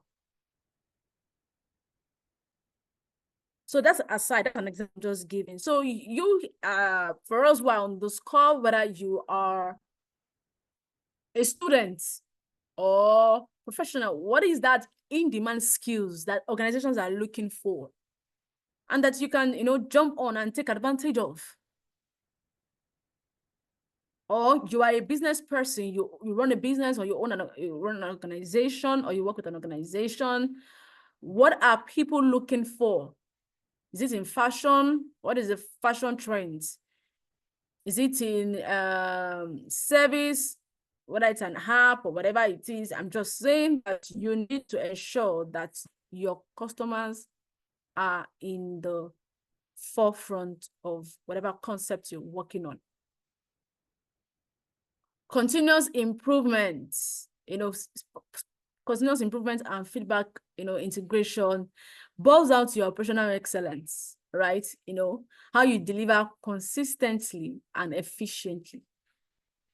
Someone said, the reason why I will stay with a product or a customer, sorry, an organization or a provider is consistency, reliability of that product or service. So if they feel that, just like I remember when, not I remember, we run a training and certification body, services rather, and a lot of questions were asked, people will ask me or ask us as a company that, oh, is this certification credible? Can I use it anywhere? And we said yes. And the reason why we can say yes is because we have ensured that our cost products, right? What do they call it now? Is accredited. Because we know that people will likely ask us that question. People need confidence that, okay, this certification I'm doing, is recognized, globally. So we ensure that the training and service that we do, first of all, it is a global product, right? It's not limited by a particular location. Secondly, we ensure that we get accreditation that will still boost the credibility of the service that we offer. So it's the same thing.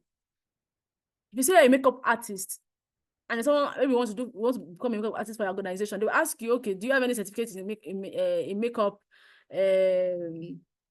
artistry and all of that? You might want to show a certificate that, oh, you actually went to a school to do this. It has to your credibility, or your business is registered.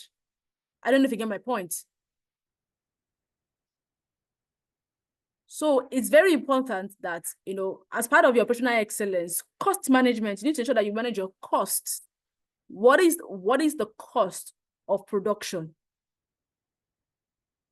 Vis-a-vis, how you do your pricing and all of that. So when you're thinking about your cost management, it's going to, also impact your pricing.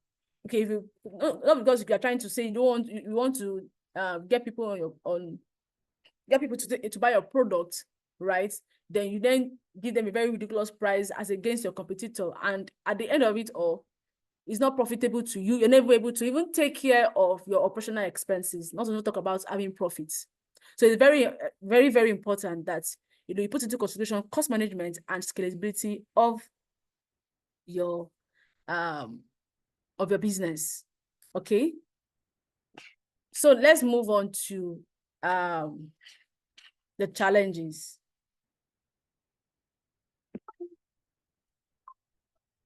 So now managing products and services isn't all glamour. The way I'm saying it now is looking very sweet, juicy, and easy. Let me bust your bubbles. It isn't. It's a whole lot of work. I do that every day at why I work. It's a lot because you have to keep thinking, keep innovating, keep improving your product, looking for more, expanding your customers, list and all of that. So it's hard work, but it's something that you have to do as a manager. Okay, so now managing products and services, comes with its own challenges, right? One could be, changing customer preferences, right? Customer might want something today and tomorrow they have changed what they want. So you have to keep, meeting customers' expectations. You have to keep, being, adapting to trends. Because customers today are very unpredictable. We're in the VUCA world now, right? So what they love today, they might ignore tomorrow. Trends evolve very fast, and technology gives people more choices. If you go on Instagram, you will see a lot, as in a lot of people, like even LinkedIn, even TikTok, right? And you are in between. Okay, who should I patronize? You're seeing a lot of things. People are coming up with different things, different services with more value-driven product or features and all of that. So as a manager, right, or as a product manager or a service manager, we can't assume that what worked last year will work again this year. At the beginning of this year, in my organization, we never thought of adding AI course to our list of certification. But in the middle of the year, right, we had to, work on it because it's now becoming a thing. People now need skills in that area. Prompt engineering now is a skill. In short, I was seeing one, I saw a remote job and the role, guess what the role was? Prompt engineer. Like prompt engineer. So it's now a role. It's a role now for some organization, they're looking for people who are very good in prompt engineering, or even creating avatars. So a lot of things are changed. So we cannot assume that what worked, in January is what is working now in October. So that's why continuous feedback collection, data analysis, and customer engagement are very crucial. Technology disruption. Technology is disrupting a lot of things, changing the rules of the game every few years. A new app, a smarter system, a cheaper automation tool. Do you know now, I was speaking to someone, I said, photographer jobs, it's in danger zone, though. It's in risk right now. As if you're a photographer, I don't know if you have photographers on this call, but if you're a photographer on this call, man, AI is, if you're not careful, it can take your job, oh. Because right now with AI, I don't have to go to the studio. I can tell AI to give me one particular background, put this particular hair, give this kind of dress. Imagine me, I'm doing headshots. Normally, you want to do a professional headshots, you have to go to a photographer to snap you. But now, I don't need to, because AI can do it. Because AI can do photo shoots that you never went to a photographer to do. So if you are a photographer on this call, you need to now learn how to use AI. So you will charge for AI photo and live photography. Do you get? So it can be cheaper. So if you are using if you like me to use AI for you to give you glance, don't tell me what you want is this amount. But if you want a live photography session, this is the amount.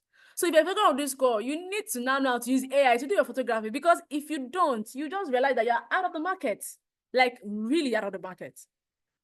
So the challenge here is staying relevant. How do we keep staying relevant? Investing in the right technologies without losing focus of what customer needs. The next is balancing cost and quality. This one is a daily struggle for every manager.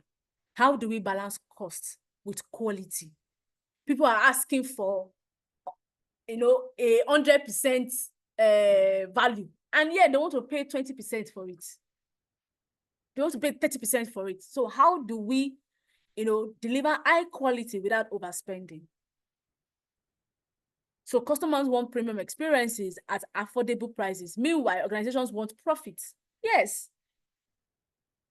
So you have to make profits. If you are spending all your money on operations, then you can't save to do other things. So the key skill here is optimization, right? Using process improvement, smart sourcing, and innovation to strike that balance.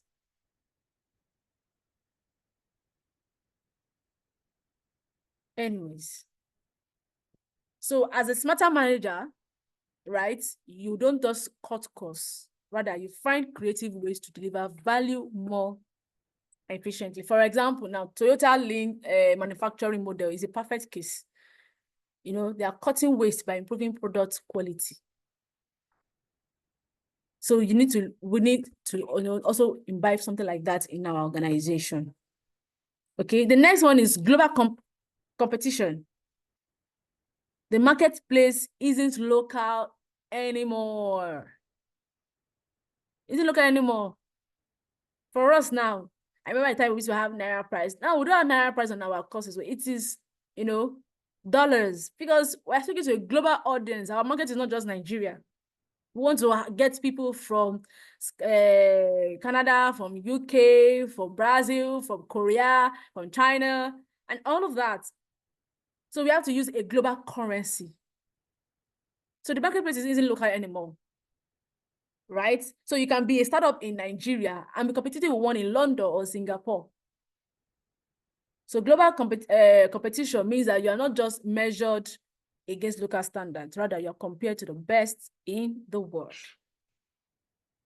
Now let's look at the benefits. Well, so once you're able to do all of these things, right? When you are a good manager, or if you have good, strong management in the organization, it leads to improved customer loyalty, increased profitability, competitive advantage, and long-term growth and sustainability. So if you're able to take into consideration your customer preferences, right? Please go back to the next slide. I've not said you should move now. You know, when you put your customer first, right, and you develop your product with them in mind, then you are going to have their loyalty, right? When you're able to manage your costs, right, you can increase profitability.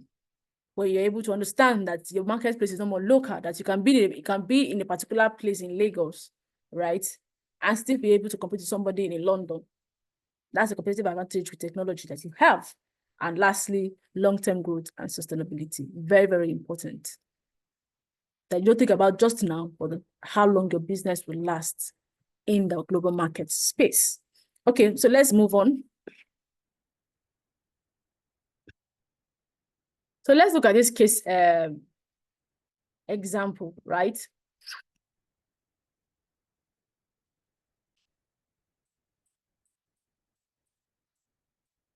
So products, Apple iPhone, right? So we're going to look at two world-class examples, the Apple iPhone and Amazon Prime, right? So now for Apple iPhone, they are very great at innovation and lifecycle management. Each version isn't just a phone. It's a statement of a design and experience. Sometimes you say, what is the difference? You look at the phone, look at iPhone 17, look at iPhone 16. But there is something that they have done that makes, people want to trade their 16 for 17. I don't know if you have used iPhone, yeah, I'm sure you understand it, right? You want to trade your iPhone 12 for iPhone 12 Pro or for iPhone 13, because there's just something behind every version that they create. So that's for products. Now for Amazon Prime, right? That's Prime Video. For those who use, subscribe to Prime Video, right? So it's a service that wins through speed, reliability, and relentless customer focus. So you can see that, both of them, one is a product, the other is a service. So I would like to quickly ask that, if you were to improve one thing, right? If you were to improve one thing, whether it is Apple iPhone or Amazon Prime, what would that be? Anybody?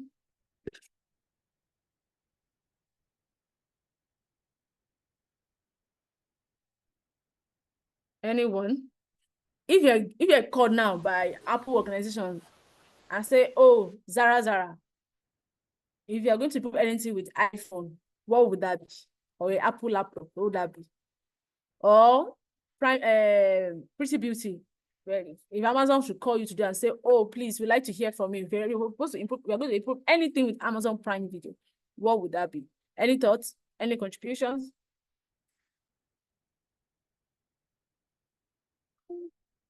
Oh yeah, let's be fast. I just have 6 minutes more.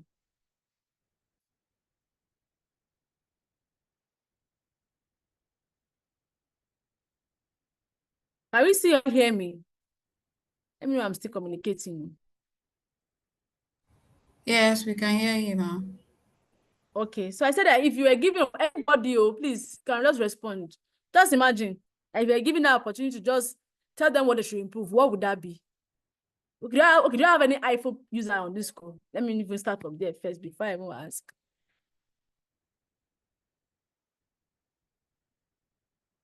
Anyone? Pretty customer focus. It's too broad. What do you mean by customer focus? Is it that the phone does not meet your needs? Can you give me an example? Storage issues. Thank you, Damilola. Storage. So there is storage issues. Said integrates AI into product features. Okay. But I like that one that says storage issues. So that means she has been using iPhone and she's having issues with the storage, maybe the number of gig that you have able to store things, right? So That's one thing. So those are feedback. So imagine if someone that works in Apple, hears this from you now, say, oh, so we need to improve our storage bank for our phones, and they will work on that. So that's what product management or service management is about. Okay, so let's wrap this talking up. about the sorry. Okay, please, you have the floor. I wanted to talk about the okay, thank you, ma. I want to talk about the integration part of it. Apple or iPhones, you hardly could get them pair with other devices, probably maybe Samsung or Techno. And of course, that could be, I could see maybe their own aspect is class. That could be, but it also is, for me, that is the aspect of integration that is not available.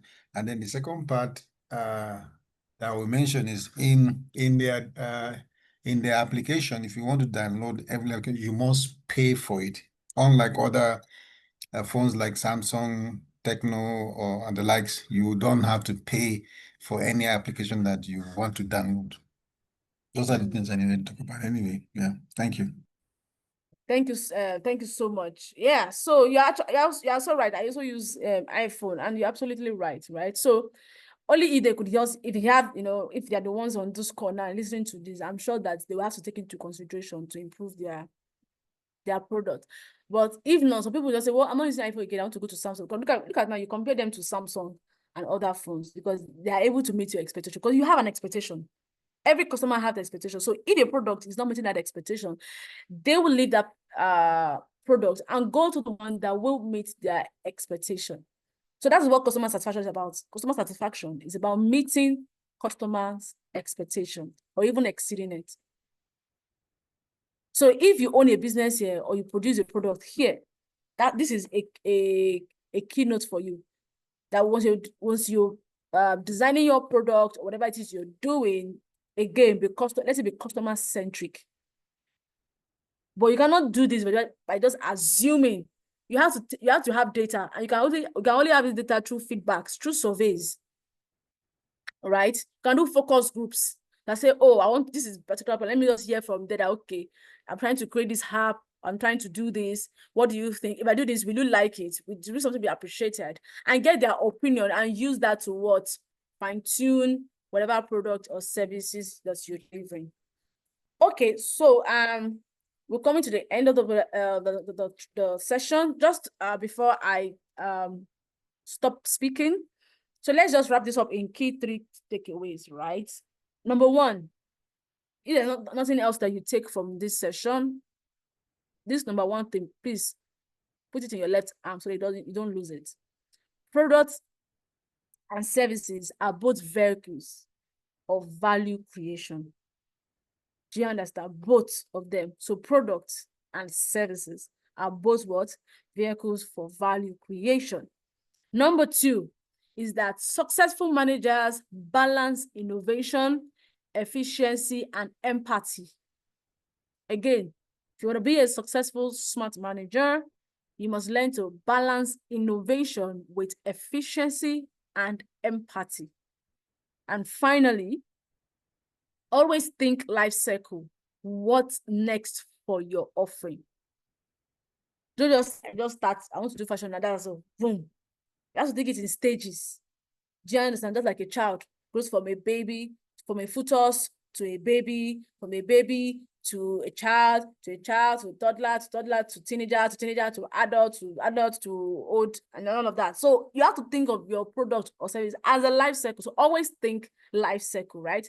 What's next for your offering? What's next, for us, at this stage that we have. Okay, so remember, a smarter manager doesn't just deliver results. They design experiences. Smarter manager doesn't just deliver results, but rather they design experiences. So you need to ensure that whatever it is that you're doing, whether you're a professional, or a student, or a business person, you need to keep creating value. You need to keep learning and always stay smarter. Thank you. Okay, somebody asked what is the second one. The first one I said is products and services are both vehicles of value creation. The second point is successful managers balance innovation, efficiency, and empathy, right? And the third one is always think life cycle, right? What is next for your offering? What is next for your value experience? So thank you very much for listening. I would like to take any questions if you have any. Thank you very much, National College, for this opportunity. Over to you. Thank you so much, ma'am. Please a round of applause to our second trainer. And yes, if you have any question, please, the floor is open. Is All right, I have someone a quick asking? question. Okay, Rick, please Yes, go ma'am. ahead. All right, thank you very much, facilitator for this presentation, service and product management. Now, I just wanted to use this case. We were at one point, probably in 2023, we wanted to work on a product, which is like a mini app that will enable entrepreneurs to showcase their to sign up and then showcase their product on that app. So we did what you just said. Primarily, the first stage was to send out questionnaires or on two social medias platform links and that they could use to answer questions as to regard to what do they think about this project, and then what price are they willing to pay for it, because it was something that has not, from that part of the country, it wasn't that very popular. So we just needed to find out what is their, what, number one, what they think about it, number two, what price are they willing to pay if this service is offered to them, and all of that. We got some quite a positive response. But I say this to bring to the point where you made that we must be customer centric. Now, you also have to think about the objective of the organization. How do you marry the two together as regarding the customer, the goal, which is you want to make profit, and then the customers, what do you call it? Customers being customer centric, like you talked about. So I don't know if my question is clear. Just thank you, ma'am. Okay, yes. So if I get you right, you're asking me, how do you align customer expectation, right, with Right. the business objective? Is that Yes, correct? ma'am. Thank you, ma'am. Correct, ma'am. Thank you. Okay, so I will say that, you know, every business or for every product, whatever idea that you have, it came from a need. I don't know if you get my point. Hello, can you hear me? Yes, ma'am. I'm with you. Yes, I can hear you, ma'am. Thank you, ma'am. Yeah. Okay. So many people think that customer focus and business objectives are opposite side of the coin, but in reality, they are partners actually. Do you get? Because when you were coming up with that idea, there was a need.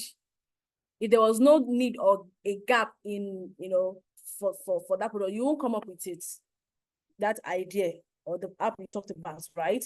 It means that the customers, you're thinking of the customers or the people who are going to use your product. So let's just say your products, your customers are entrepreneurs. So that means there was a gap or a need that entrepreneurs needed, that you felt that, or you know, not felt, you know, that you knew that you need to create a solution for. There's a problem or there's a challenge that your solution was going to solve for entrepreneurs. So I would like to say that both of them, right, they are in alignment because they support each other. You can't focus on just one, because what is your objective without your customers? We want to do one. Number one, our objective is to get 20 people to use our app. Two, I want generate so amount. Abi, 3, we want to be able to retain 15% of this. 4, we want to be able to Yeah, achieve you are right, man. You are we want to right be in able all to those things you are achieve saying. 20% of profitability. Abi? Mm. So why these objectives are there? The people that will help you to achieve these objectives are your users or your customers. It's not the people that are creating the product. Because it is the customers that you need to use, you need users to use your products. You need them to be able to generate that revenue. You also need them to be able to have that profit and do whatever it is that they're doing. So it is their partners, they support each other. So your business, so I want you to, everybody on this call, to know that your business exists because of your customers. I've not seen where any business is being done because of yourself. If you're doing it for yourself, that means it's only you. People will not use that product. It should just be there. And you'll be wondering, why are people not buying my products? Why? Because you didn't put what they need. You put what you felt that they need. I don't know if you get my point. You just assumed or you felt that, oh, I think there's a problem. But that might be, actually, it might be, yes, it might be there, but that's not what it's not a priority for them. So when you're telling them, they'll not be looking at you and say, okay. But they'll never come back. They say, okay, I'll think about it, but they'll never come back. Because why? That thing is not a priority for them. But if you listen to them, take their feedbacks and say, oh, and you are able to bring, a solution that resolves that problem, trust me, that profit, that growth, that revenue that you need or whatever objective that you are doing will be achieved. Why? Because you put the user's need first and you're already meeting their expectation. But if you don't meet their expectation, if you don't meet their needs, then you're not in business yet, right? So when we all deeply understand their pain points, their dreams or habits, whatever it is, then you can make smarter business decisions. Your objectives will be more smarter, right? About, what are the things we want to achieve. And your mission and vision will be all about, will be for them. When somebody asks you that, what's your core value, you say integrity. You say trust. Because, right, you are thinking about them. I tell them and say, you can trust us. So we have integrity. We are flexible. Because you are thinking about them. So when I mean customer focus, it means that you have to keep thinking about them in whatever decisions. And that's why if you also listen to what I said also as a manager, you have to know cost management, right? So how do you balance quality versus, affordability? Because some customers want quality and they want something that's affordable. So how do you balance it? It's not dependent on the tools or the resources that you use. So in reality, they are partners, right? It's like a good marriage. They work best when they support each other. I hope I've answered your question. Thank you very much. Thank you so very much. I appreciate it. Thank you. Thank you. Okay. Thank you so much, ma'am. Please, a round of applause to our trainer. Thank you so much, ma'am, for making our time to be with us this afternoon. We appreciate you. Thank you too. Thank you for the opportunity. All right. So, please, can you still hear me? Okay. Thank you. Thank you. Thank you. Okay, so right about now, we'll be going on a very short break. And before then, I just have one announcement to make. Thank you, Damilola. I have just one announcement to make. So when we are back for the last session of today's class, according to the last trainer for today, she says anyone who engages very well in her session will go home with a token. I don't know what that token is, but I believe I believe you are going to get a token from her. All right, so please do not go too far away. Once we are back from the break, let's have everyone on the call and try to make the class as engaging as possible in order to get your token. All right, so now we'll be going on a break, a 30-minute break, and we'll be back at exactly 1 p.m. Nigerian time. I hope to see you people shortly. Please do not go too far. Thank you.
Hello,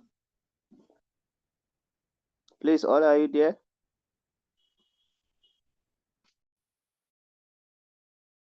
We are on break, Lawal. Yes, ma'am, we are on break.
Please, can you please make me a co-host so I can share my screen? All right.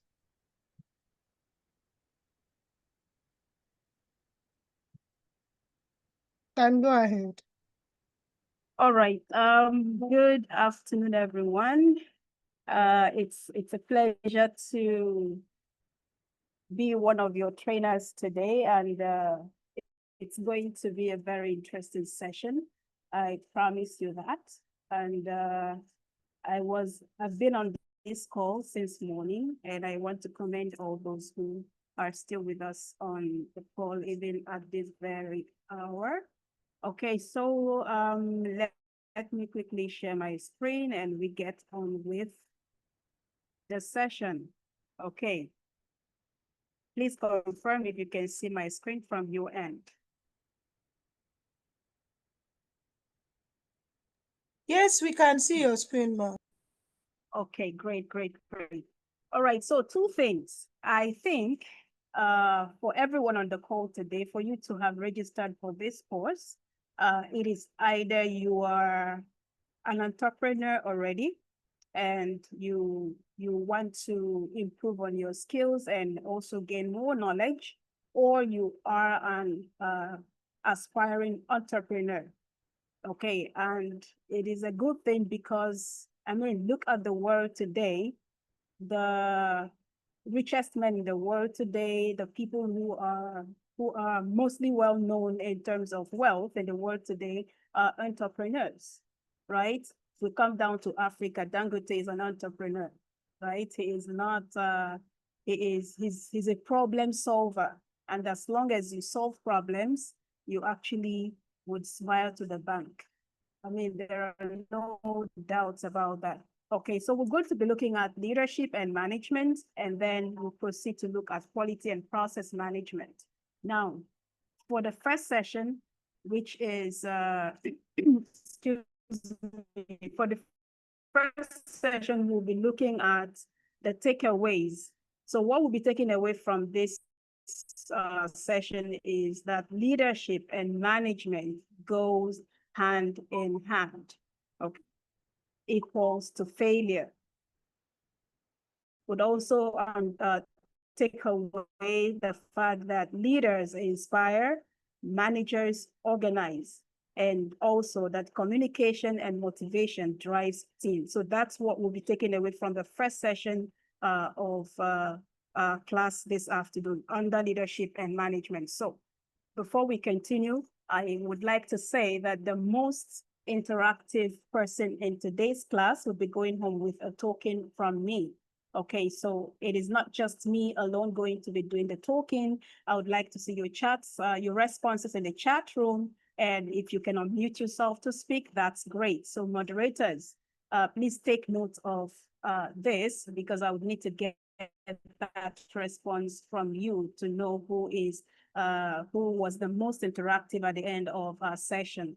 Okay, so let's start with your definition or your understanding of leadership and management. So if you would like to unmute and speak, that's great. If you want to put it in the chat room, that's great. So tell me in the chat room, what do you understand or what would you say is leadership and what would you say is management? Okay, so let me take a look at the chat room. If you want to unmute, please feel free. Okay, so what is leadership in your own terms, from your own understanding? Okay, what is leadership and what is management? All right, let's get to hear from you, okay? What is leadership? What is management? I'm looking at the chat room. If you want to unmute, please do that. And let's hear from you. All right, good afternoon. I don't want to believe I am, okay, good. Who is speaking? Who is speaking? Good afternoon. Rick is here. Okay, all right. Okay, so let's hear from you, Mr. Rick. I just, in a short summary, I would just say leadership has to do with people, management has to do with resources, just in two distinct words, if we are going to differentiate both of them. Leadership has to do with people, while management has to do with resources. So combining the two together, that's just the summary I can just say for now. Anyway, that is my own definition. All right. Thank you very much, Mr. Rick. Yes, who else? In your own definition, in your own terms, from your own understanding, what is leadership and what is management? Anyone else? Okay, Felix says leadership is building and inspiring people. Okay. What is management in your own term?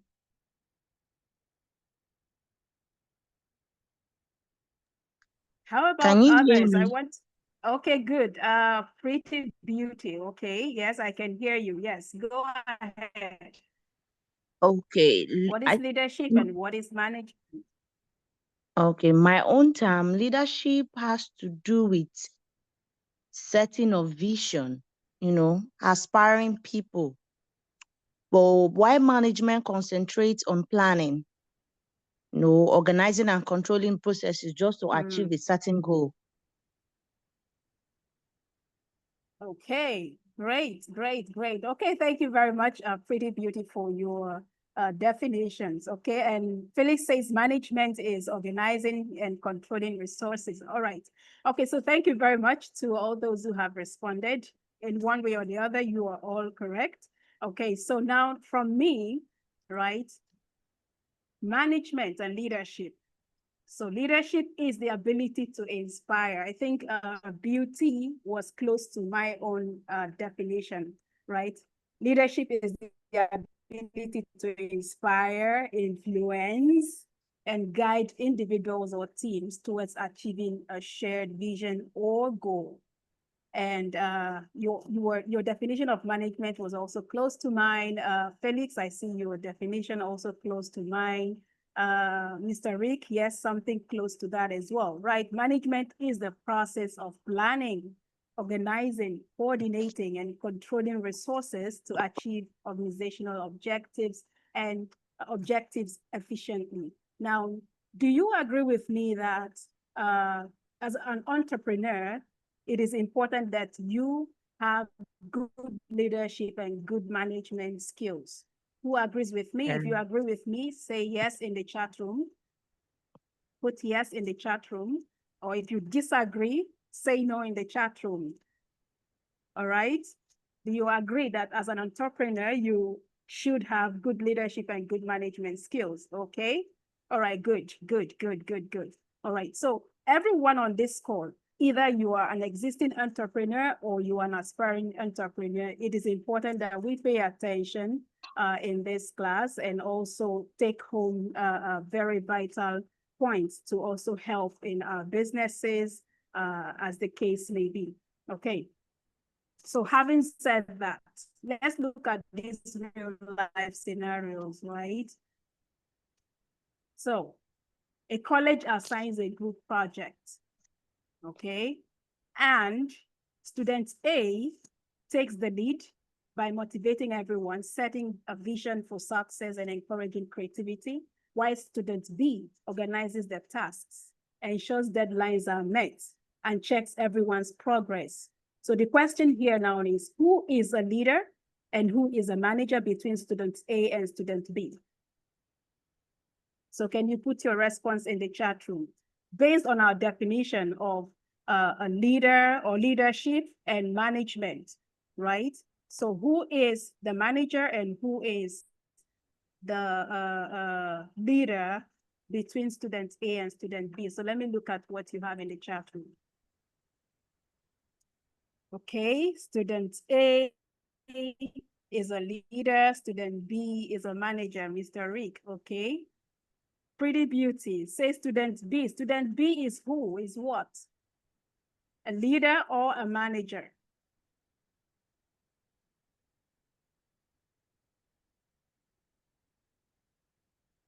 Okay, Pretty Beauty, you have to make that clear.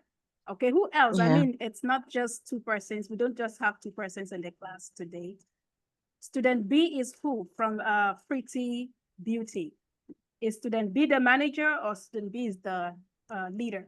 Okay, Felix says student B is the manager, student A is the leader. Okay, so you're correct. Student A is the leader and student B is the manager. Now let's look at scenario B, right? The captain inspires the player, boosts their morale and gives pep talk. That makes him a leader in a football team. That makes the captain the leader. But the coach who trains, who creates the training schedules, assigns the position, evaluates performance is called the manager. That's why in the football, what's it called now? In football, rather, the coach is called the manager. All right, and the captain is the leader because the roles are shared appropriately, right? So that's to give a human or a more practical perspective to the definitions we've had already with regards to manager and a leader. So have you ever been in a situation where you inspired your team to act even without being the leader? Has anyone been in that situation? I remember one of my sisters who work in the bank. So she works in the customer care department, right? So she once shared the story that in their department, they have the desk lead and they have the team lead. Now, the team lead is obviously superior to the desk lead. However, the applications that they use in the customer care center, as far as the team lead is concerned, she has no clue on how to use the applications. But the desk lead can use all the applications. Now, as a new employee, when she got there, she kept asking questions from the team lead, but she kept getting an F during evaluation because she applies the directive from the team lead. And so she had to switch to ask the desk lead. And the desk lead was able to give her solutions that works. And she started getting an A when it comes to evaluation. So she switched from asking the team lead for guidance and help to asking the desk lead. Now the desk lead is not the team lead, but she is able to inspire, to give directions, to give correct responses and answers to her inquiries and questions. And that, as far as she's concerned, made her to switch from asking from the team lead to asking help from the desk lead. So obviously the desk lead, as far as she's concerned, is her leader without even being appointed as the team lead. So I believe we've all been in situations where we had to, act as the team lead or act as the leader without being appointed as the leader. So another question is, what happens when a leader has great ideas but no plan to make them real? What do you think would happen? Obviously, it is dead on arrival. That idea is dead on arrival because your plan could be, oh, you know what? I need to employ HR. I need to employ an IT personnel. I need to employ an accountant and assemble a team to be able to work and get these great ideas into reality. But if you don't even know how to start, if you don't have a plan, but you have great ideas, that is equal to failure. It is dead on arrival. So as entrepreneurs, it is important that we get these in mind. We keep these things in mind and make sure that whatever it is, if you want to start a business or you've started a business, it's always good to, if you have the idea, you should also have the plan, the right plans to get them, to get the business going. Okay. So why leadership and management matters? Because it provides direction and clarity to the organization. As simple as that, all right? And then ensures efficient use of resources. It also helps to build strong and motivated teams and improves decision-making and adaptability, drives sustainable growth and competitiveness. It's as simple as that. For every entrepreneur, it is important that you have leadership and management qualities if really you want to continuously, move the business forward. Now, let's look at this scenario, okay? A restaurant owner motivates the staff to deliver the best service. That is leadership, while ensuring inventories, orders, and payments are handled properly. That is management. Okay, so that means that this restaurant owner is a good leader, because you need to be able to motivate your staff so they can deliver best services. And you should also have the skills to ensure that your inventories, your orders, your payment, and whatever aspect of the business are properly managed. So both skills are needed for your business to be successful. These are, I try as much as possible to bring scenarios that relate to our immediate environment to be able to drive the points home, because I understand we have newbies in the class, and also we have professionals in the class as well. So balancing it to make sure that everybody goes home with very important points at the end of this class. Now let's look at the second scenario. A club president who gives direction but never manages meetings well will what? Create confusion. And a secretary who organizes meetings without a vision may keep things running but not growing. So I take that again. A club president who is good at giving directions but never manages a meeting will do what? End up creating confusion.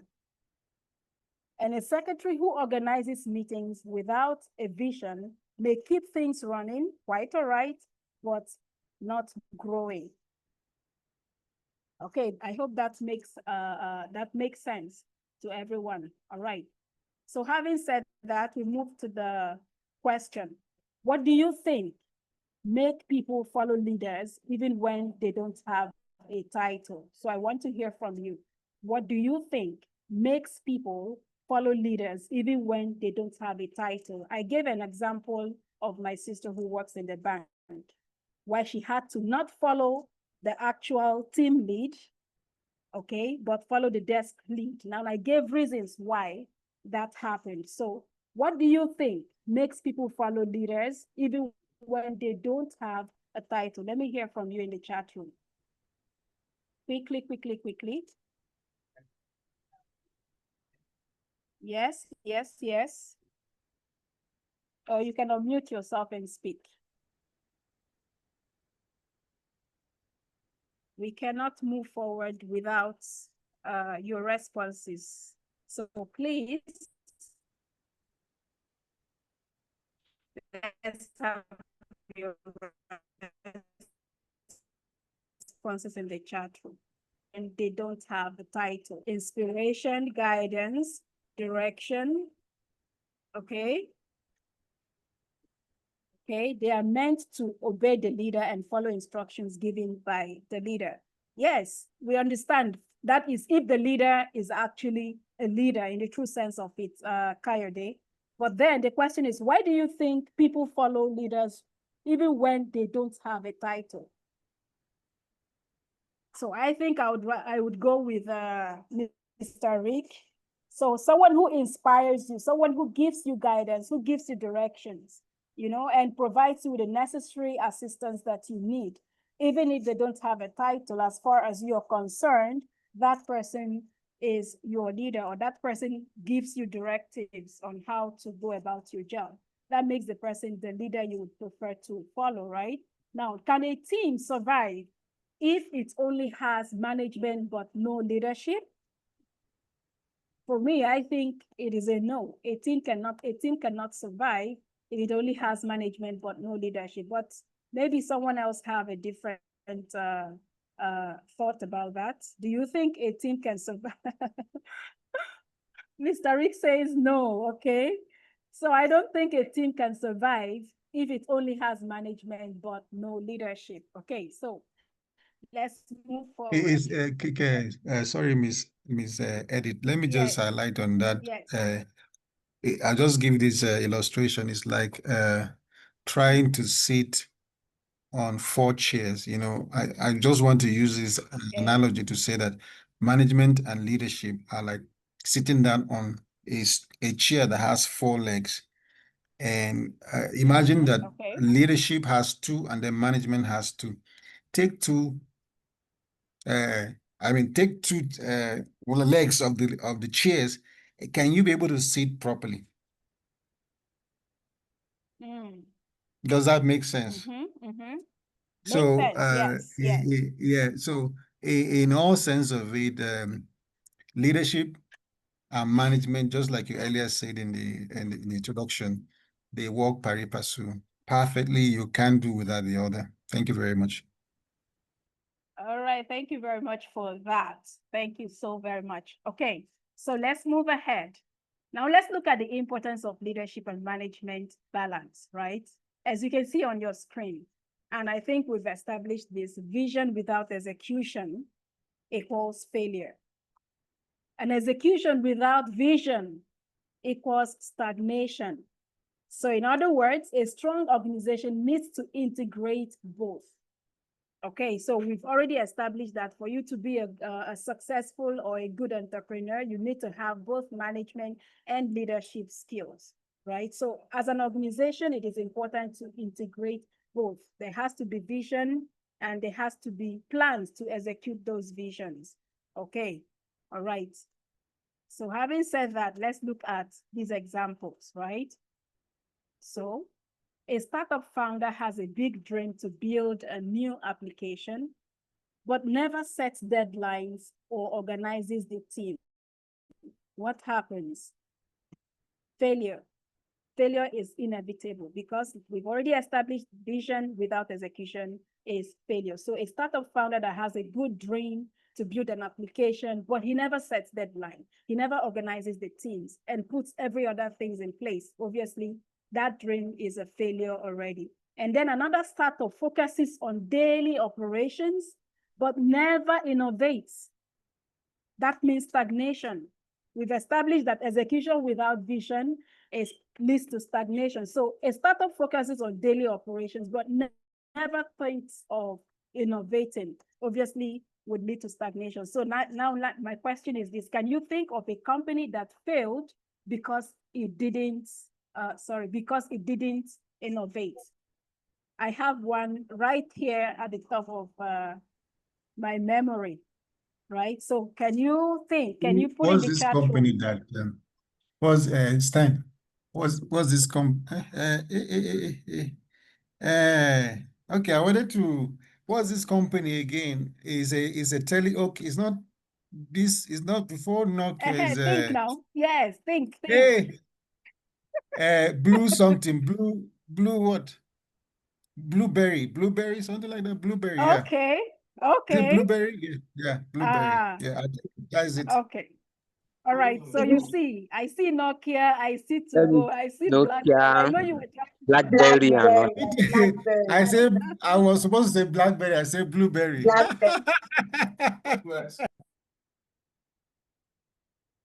All right. So you see, there are companies that, during their prime years, they did so well, but they failed to innovate. And that led to stagnation and that led to extinction, right? So now what happens when people only dream but never take action? Leads to stagnation if at all they have started, and it leads to failure even without starting at all. Okay. All right, so let's move on. Now let's look at the key roles of a leader, right? A leader sets the vision and inspires others, motivates and builds the team spirit, guides change and innovation, develops people and nurture talent. As an entrepreneur, it is important that you play these roles and you have the qualities that makes you a leader. All right, so now let's look at an example, right? A youth NGO leader motivates volunteers to help clean their community, train new members, and support others' growth. So this is a good leader because he sets the vision, he builds the team, and he nurtures the talent. So if you just set a vision and you don't think of, you need to assemble the team and even build the team, and you don't nurture the talent, obviously you're not a good leader. All right, I hope that makes sense.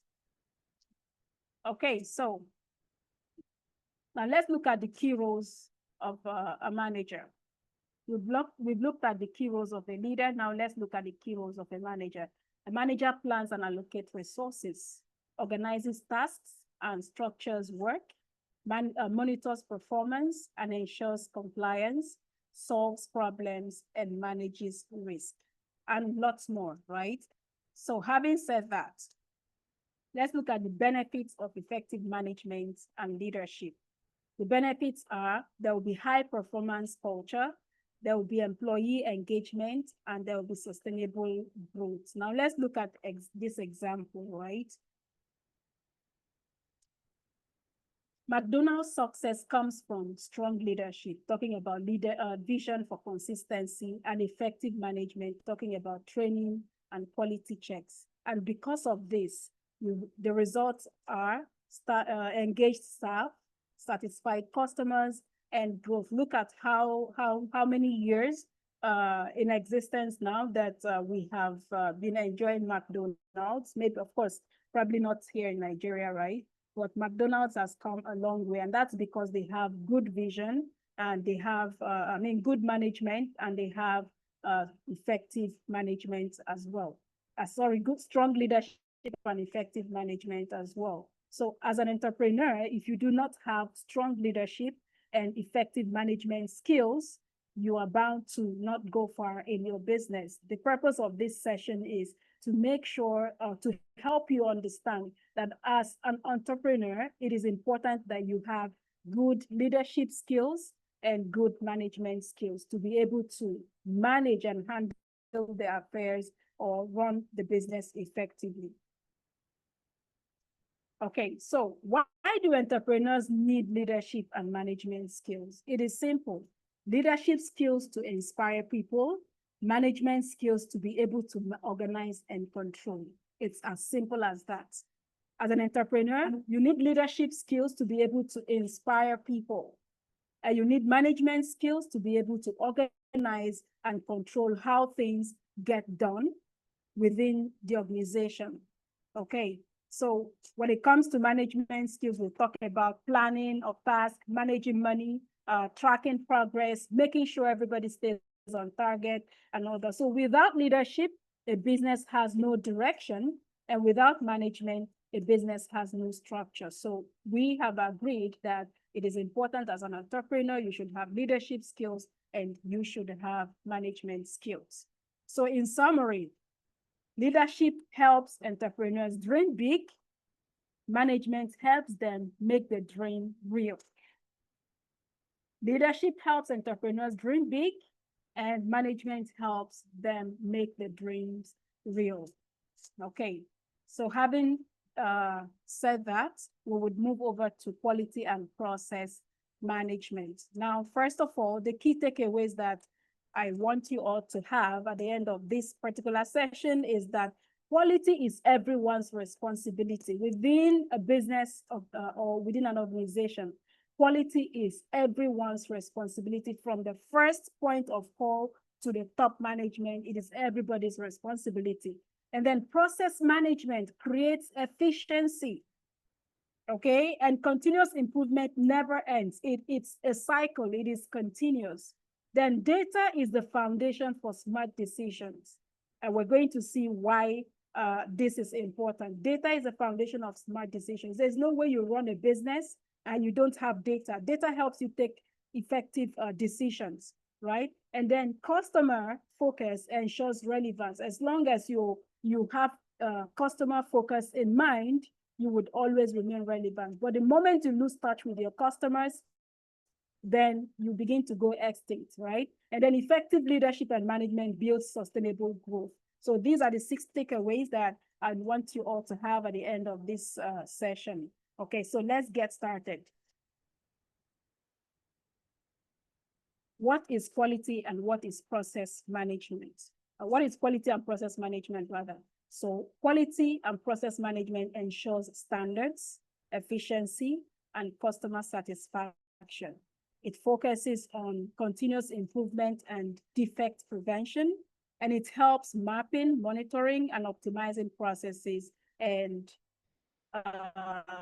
supported by frameworks like TQM and Six Sigma and ISO. We're going to see some of these tools in the course of this session, right? Okay, so before we continue, I'd like to ask these questions, or rather give these examples. Now let's look at a laptop assembly company. Each step in building laptop is checked to meet quality standards and ensure customers receive defect-free products. This simply is a process management, and this process management helps to ensure business excellence. So if this laptop assembly company does not have these checks in place, it does not care about quality, at the end of the day, there will be no business excellence. Customers will complain, customers has issues with the product, and there will be lots of, back and forth with the customer. So this is process management in action. Okay, and then let's look at the pizza delivery example. Every pizza must taste the same, be delivered hot, and arrive within 30 minutes. And to ensure that processes are mapped, monitored, and optimized. And this simply is an example of a quality and process management in action, right? So if a pizza delivery company keeps this or has put this process in place, and everybody follows the process right from the production time to the delivery time, then you can be said that there is quality and process management in action within the pizza company. Right now, question, what does quality mean to you as a student or a customer or an entrepreneur? From what we've discussed now, what does quality mean to you as entrepreneurs? I know we have some entrepreneurs on the call, and then we have aspiring entrepreneurs as well, right? Or every one of us is a customer to the company. We buy, it could be phones, it could be clothes, whatever, food stuff, right? So that makes us customers. So whether you're a student or a customer or an entrepreneur, what does quality mean to you? Can we hear that in the chat room? Now, there is something I want us to know. With your responses, put yourself in the shoes as a business owner. Whatever you say right here that the quality means to you, you also need to know that quality means to your clients or to your customers the same thing you're saying right now. So if you have that mindset, it means even in your own organization, in your own company, or in your business, you should also watch out for quality deliveries. So let me hear from you. What does quality mean to you? Yes, in the chat room. Let's go there.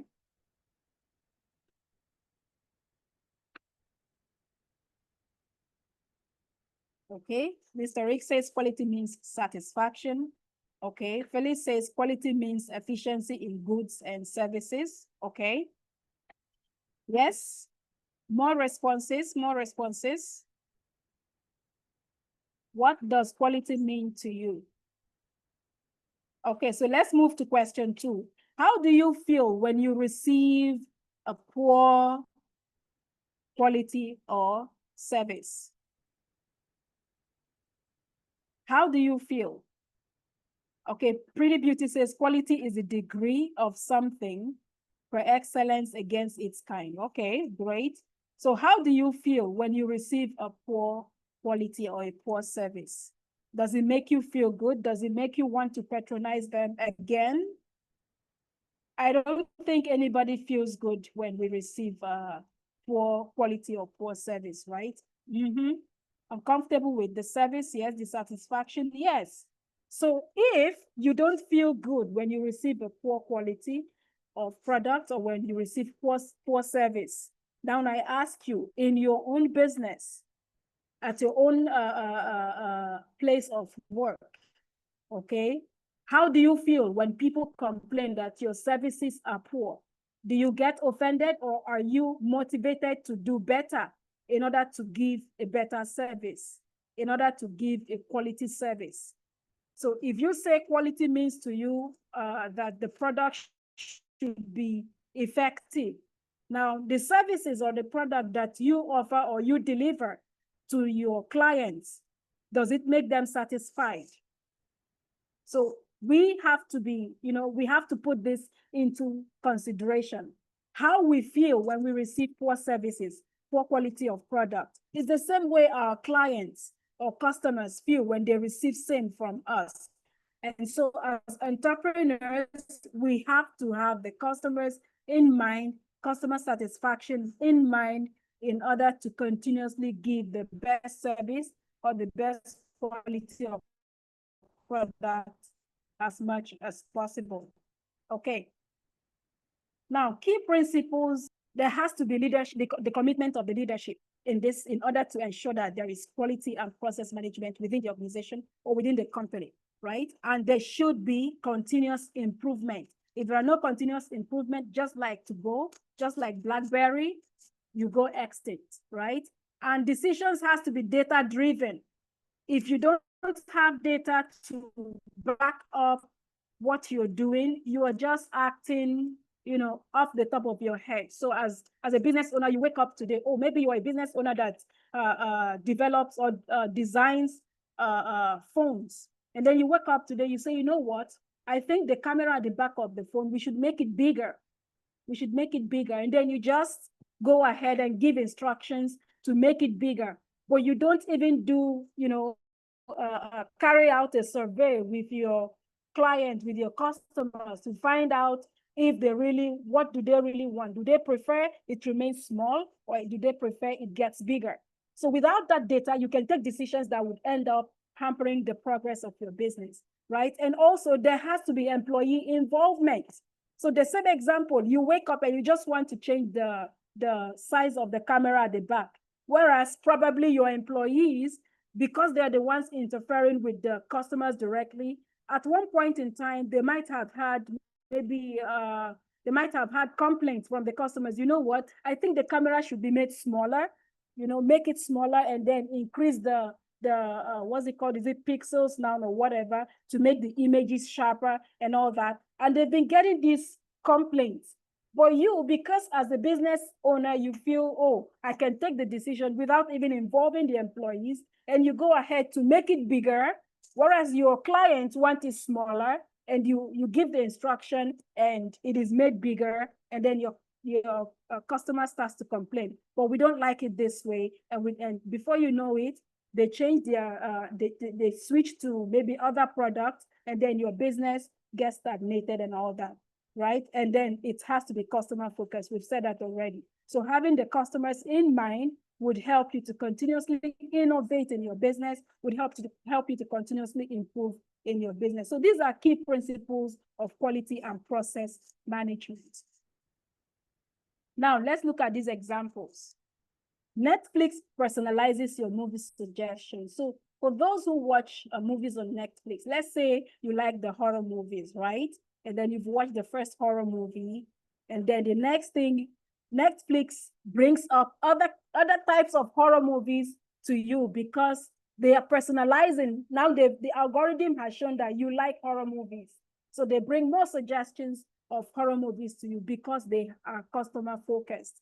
They want to appease the customer. They want to make sure what the customer wants is what the customer gets, right? Now, Toyota workers suggest improvements, improvements daily.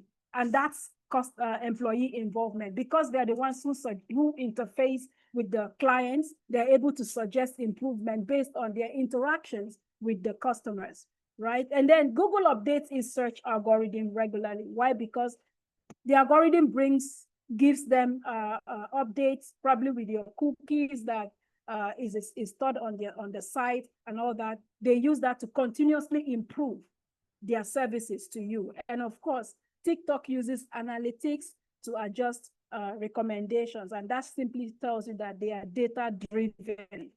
So these analytics gives them data to work with, and so they are able to, you know, take effective decisions in order to keep the business moving forward. So these are examples that, you know, relate to daily life or daily usage of products and services. Now, what are the tools and techniques that we need in order to maintain quality or effective management within an organization? So under quality tools, we have Six Sigma, we have Kaizen, and we have benchmarking. And then under process tools, we have flowchart, value stream mapping, and the like. So let's take a look at Six Sigma, right? Under Six Sigma, these processes would help you to actually outline and be able to follow and have a process that drives your business, right? So first of all, you have the define stage where you build the team, where you have listen to customers and their choices. Define the problems that you want to solve. Set goals on how to achieve them. Find resources to be able to achieve these goals. Map out the processes. These all happen at the defining stage, and then the measuring stage or measurement stage is where you document the processes, right? Where you find how frequent the problem is, where you define the performance metrics, where you collect baseline data, and all these are done at the measurement stage. And then you come to the analyzing stage, right? That's where you analyze the data that you've gathered, identify the root cause of the problems, depending on what it is you're trying to do, right? And then identify efficiency and effectiveness of the process, identify variations and remove all the waste and and the likes, right? Then from there, you move to the improvement stage, where you now design the experiments, okay, generate the solutions, evaluate solutions, map out the plans and implementation processes and all that to be able to improve the process or the product. And then you move to the control stage, where quality control plans are put in place, you validate the project benefits, you proofread, you check if there are mistakes and what have you, put controls in measure. And this is how you're able to use the Six Sigma process or procedure to be able to control what it is, excuse me, that you want to control within the organization. And then we also look at the Kaizen tool, right? So first, this is for an Arcfield consulting group. Okay, so this is their process improvement change management. So first of all, they document the reality, what is happening, what is currently happening. And then from there, they identify the waste, then separate the volume from non-value added steps, and then they eliminate unnecessary non-value added and plan countermeasures, and then they do a reality check. Then they make changes, verify the changes, measure the results, make the standards, celebrate the win, and they continue to do it again. So these are tools that helps you to carry out improvements or process improvement within an organization. And this is for the field. Sorry. So you can do something like this, that's to give quality or give quality services or quality product, as the case may be. Now we look at flow charts. So flowchart also gives you a guide. These are tools that helps you to maintain quality management within an organization. So for product order, this is an example of a product order flowchart, right? So an order is received, then they generate the sales order, and then you check if the product is in stock. If the product is not in stock, then you have to raise a production order. But if the product is in stock, send confirmation to the customer and then file the product. Or after raising the product or the production order, then send confirmation to the customer and then file the product order. You see, this is an outlined and documented process that anyone can come to and check and see how do you do your product order within your organization. So there is a documented process. And then with that, it's easy to duplicate, it's easy to implement, even by a newcomer. So even when, let's say, the present staff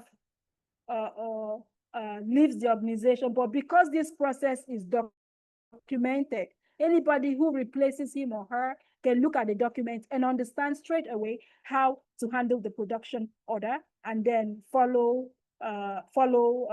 through with it, and it's seamless. So these are tools that would help you to maintain quality within organization, be it flowchart, be it Six Sigma, or be it Kaizen. All right, so now, question is, why do you think visual tools like flowchart make work easier? Why do you think visual tools like flowchart and the likes make work easier? Okay, let me go to the chat room.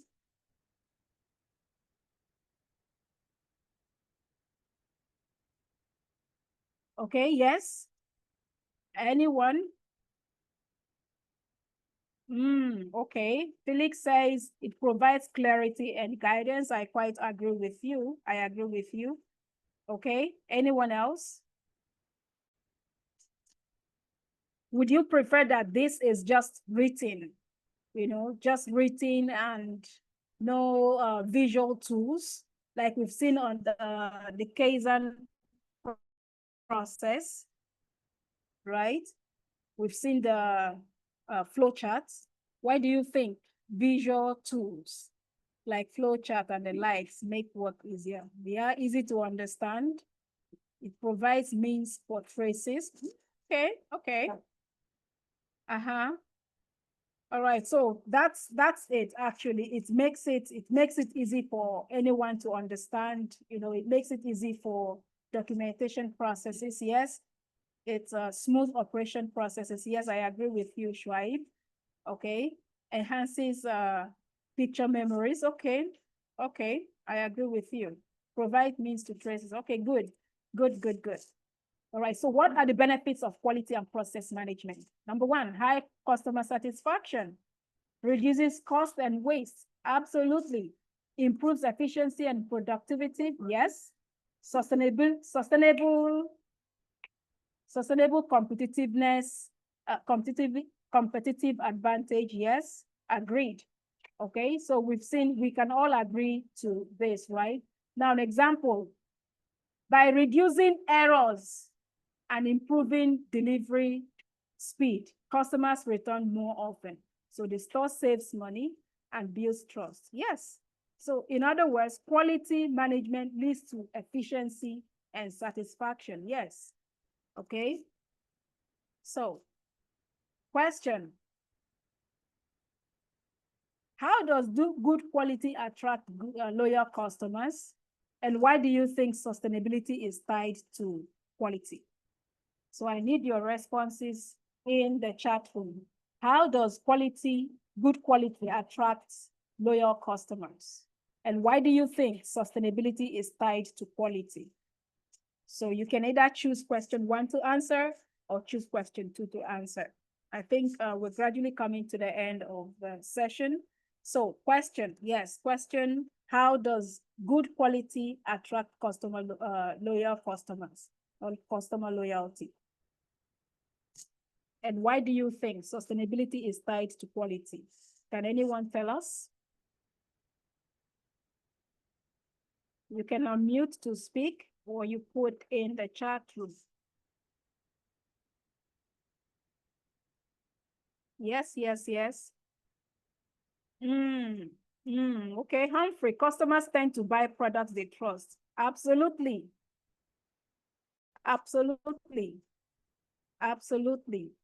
Yes, good quality builds trust. I agree with you. Okay.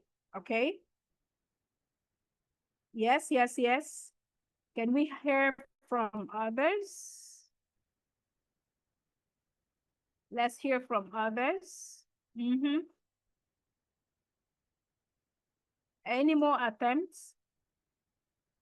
Why does good quality attract loyal customers? Okay, so let's attempt number 2. Why do you think sustainability is tied to quality? Why do you think sustainability is tied to quality?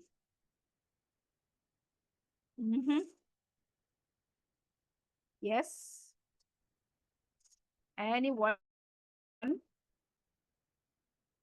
Okay, so let's move, right? Good quality makes customers trust a product or service. As simple as that. You've all said it, right? When people get something that works well, lasts long, and give them value for their money, they are happy and they will come back again. Okay, so The point is that quality builds trust, trust builds loyalty, and loyalty keeps customers coming back. Do we agree with that? Absolutely. Quality builds trust, trust builds loyalty, and then of course, loyal customers will come back. Now, sustainability is tied to quality because doing things well also means doing them in a way that lasts. So when a company focuses on quality, it uses materials wisely, it reduces waste and mistakes, it saves energy and time, and it produces products that last long. And all these things protect the environment, saves money, and keeps the customer happy. And that is what sustainability is all about.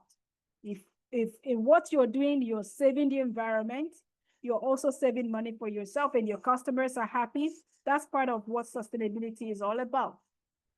All right, so therefore, in summary, I have reasons why entrepreneurs need quality and process management skills.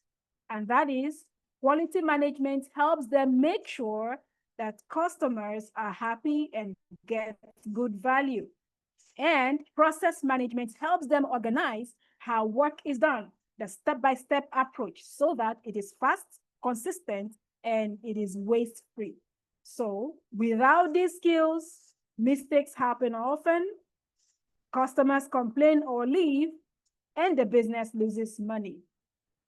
So with these skills, entrepreneurs can keep customers satisfied, save time and resources, improve every day, and build a brand that people can trust. So in other words, as an entrepreneur, it is good that you have quality management and process management in place in order for you to actually remain in business. All right, so I hope that with the little time we've spent, we've been able to get one or two things to take home. And do you have any questions? Please feel free to ask, and let's talk about it as entrepreneurs, right? Any questions? All right, thank Any you, Ma, for questions? this. Yeah. Yes, thank you very much for your presentation, Ms. Edith. You're welcome. I think it was during the time you were presenting you talked about as on the leadership, you talked about McDonald. Did you remember that?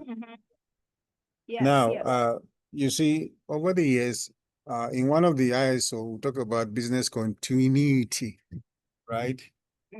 We have a lot of challenge with our businesses here in Africa or in Nigeria, thriving over centuries. Very few, very few. So how do we, as entrepreneurs, is it just only leadership, and are there other criteria that should be looked into to ensure that aside just leadership and management, there are other key factors to consider that affect our business here? Because if you talk about McDonald's, they're almost everywhere in the world. Their products taste the same, like Coca-Cola, almost everywhere in the world. These are not African brand, as it were. So how do we transcend our own businesses as young entrepreneurs to ensure that those businesses outlived us in connection with business continuity? Thank you very much. Oh, okay. I mean, businesses have many sides to it. It is not just about leadership and management. I don't know if we've maybe some of us already have read the book from the proprietor, Dr. Lando, The DNA of Every Business, right? And also what I just discussed today is just one aspect of being a smarter manager or being a smarter entrepreneur. This is just one aspect of it. It does not only fall on leadership and management. No, it has so many sides, right? We have the corporate communication side of things. We have the operations and process management. I think it was discussed earlier. We have the supply chain side of things. We have the business continuity side of things. And it's quite a whole process. It's not just about leadership and management or quality processes. No, there are so many sides to running a business. And it's good that you're all registered for this course, because we are going to be looking, we started this Smarter Manager class, I think last weekend. And then this is the second class that today we've taken 6 topics. And this is just, this particular session is the 6th topic. So you see, it's not just one topic when it comes to business sustainability or running a business. There are so many sides to it. And what we are discussing in this class, this Smarter Manager course is an MBA course, but we just took little part of it to discuss in this class. You might want to also sign up for the Smarter Manager Compact MBA program that Training Heights Business School is organizing. And then we would also go into details, because for this program or for this course, we're just taking little part of it, but would go into details because this is an MBA program, right? But to answer your question, it is not just about leadership. It's not just about leadership and management to be able to get a business to, be sustainable over time. No, there are so many sides to a business in order for it to be sustainable and for it to scale over time and continue to be in existence. I hope that answers your question.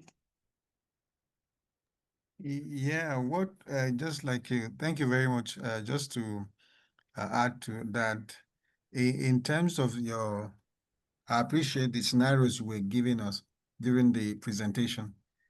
Now, you will consider, what would you consider for food companies like McDonald's? What are those key things that they do differently than us that makes them or their companies to outlive them, so to say? I don't know.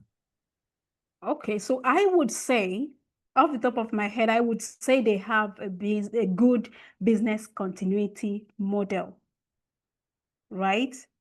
And I mean, obviously the founder is late, and people that have come after him are late, and the business is still, in existence and possibly doing better than it did in the years past. So I would say they have a good business continuity model or process in place. And I also think they are very proactive when it comes to innovation. And I also think they are customer focused, because I think the taste of their products, it's obviously probably the same or maybe have improved over time, and their customer base keeps increasing. I mean, we don't have them here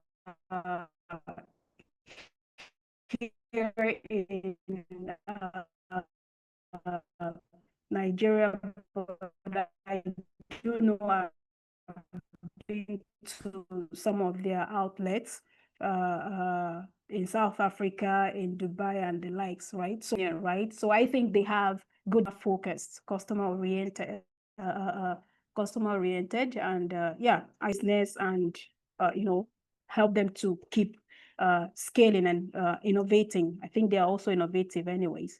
So that would be my thought or my input when it comes to why I think they've been able to remain relevant in the food.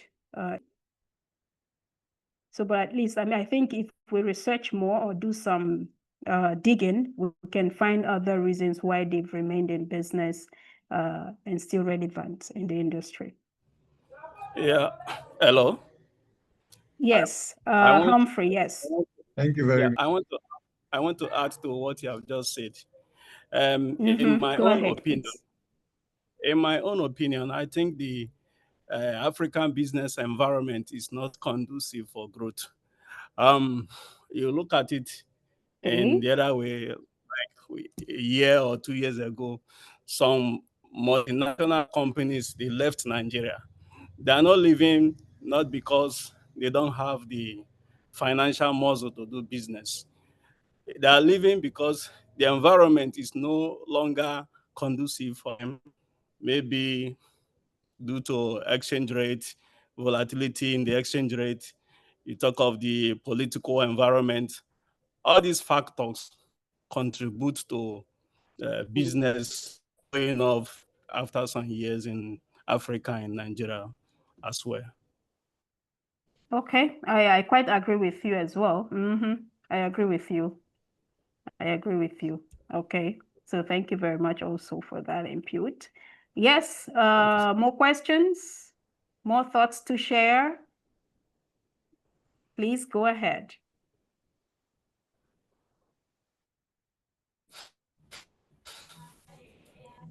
Daniel, are you about to speak? Good afternoon.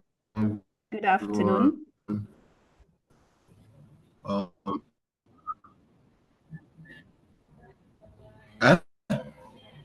I think your line is breaking.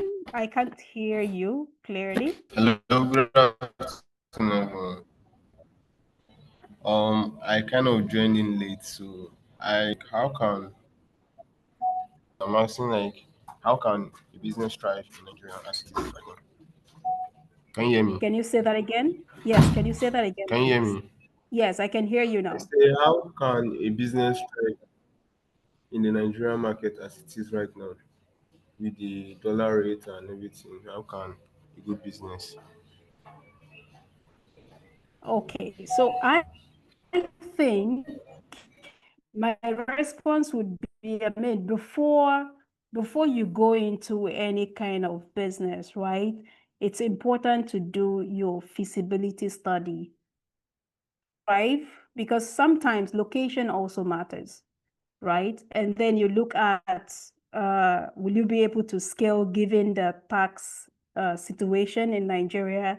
You know, where would you get more customers? There are so many factors to consider when you're doing your feasibility study to be able to know if this business that you want to do would thrive or not. It is not something you just sit down and decide and then pump in the fund and just go somewhere, get a space, get an office and establish. No, a lot of things are put into consideration when you are doing your feasibility study to be able to find out if this business will thrive in this area. You also need to find out why are you going into that business. Remember that entrepreneurs are problem solvers. So what problem are you trying to solve? Probably in this location, you found out that, oh, there are few banks and they are far away from each other. It could be in a remote area. So there are few banks and they are far away from each other or from one another. And then there are no POS agents. Now you're thinking, oh, I want to introduce the POS business or POS agents in this area. So, but you need to go out and do these checks within these areas, right? And then know where it, first, so you've established why you want to do this business. It's because you want to make it easy for people to be able to get funds, you know, without having to go that distance to get to the banks to get their money or to the ATMs to get their money, right? So you've discovered, you've already identified why. Now you have to go out, look at the places, you know, these are part of the things you do when you're doing your feasibility study, just to make sure everything checks out before you now decide to say, okay, this is what I want to do. So whatever business it is you want to do, it's important that you go out, do your feasibility study, ask questions, could use what's it called, questionnaires and all what have you, just to make sure you get things right. And mind you, sometimes it's not the first trial for to go into business that works. I mean, some people have tried their hands on 4 or 5 kinds of businesses and failed, but failure in my own terms, actually. So I was telling someone this yesterday, failure is not when you tried something and it wasn't successful. That's not failure for me. It simply means what you tried was not successful. But failure is when you have tried and finally given up. No more trial at all. Then we can say you have failed. But when you tried and it wasn't successful, it's simple. It's part of the process and you did not fail. It's just that it wasn't successful at that point. So keep trying. But the day you stop trying and you say, you know what, I am done, I'm no longer trying, then we can finally say, oh, he or she have failed, right? So yeah, do your feasibility studies before you know what kind of business you can do and thrive in this country. I hope I'm able to share my thoughts to your question. Humphrey, did I answer your question? Okay, so I guess that would be a yes. Okay, so any more questions while we bring this to a very beautiful close? Any more questions? Okay, so I guess there are no more questions. So thank you very much, everyone, for your time, for listening to me, for sharing your thoughts with me, and for interacting with me. So Mercy and Damilola, who was the most interactive in today's class?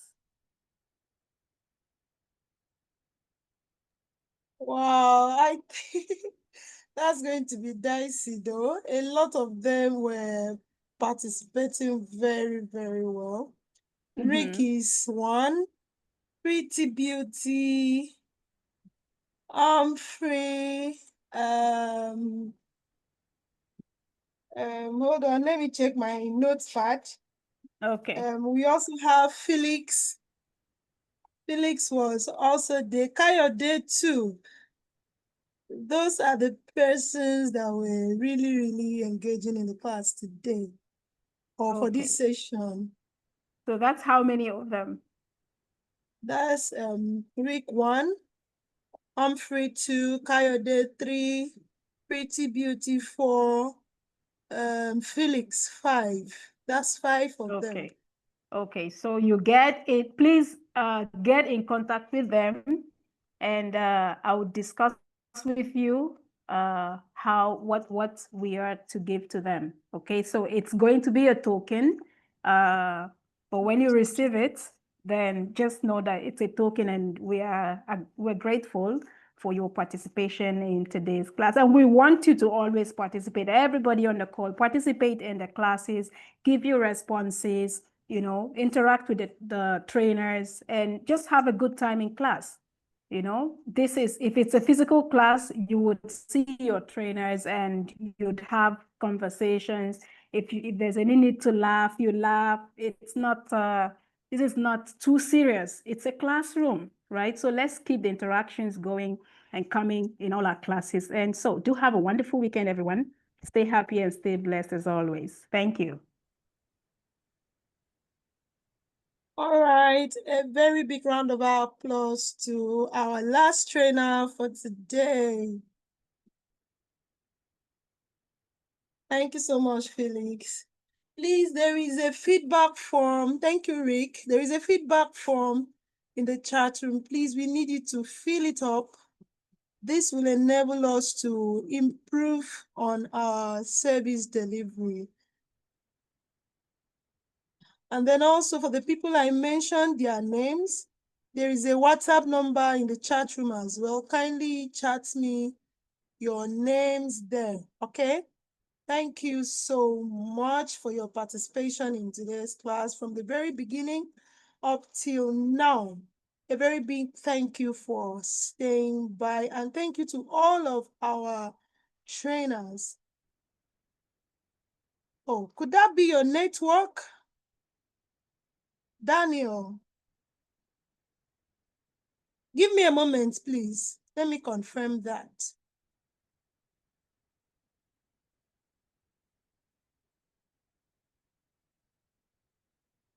Okay, Daniel, I think it's your network. The form is actually opening from my end. It's working, yes. Daniel, Yes, you may it's need to working. restart your connection, please. It's actually working. All right. Once again, thank you everyone for your participation and for standing by up till now. Okay, so just a few announcements. The training materials for today's class is going to be shared with you immediately after the class. And then the recording of this session, of today's session, is going to be sent across to your group by next week. All right, so please, as we post them, do well to read up, open the link and subscribe, like our pages. We just need your engagement, all right?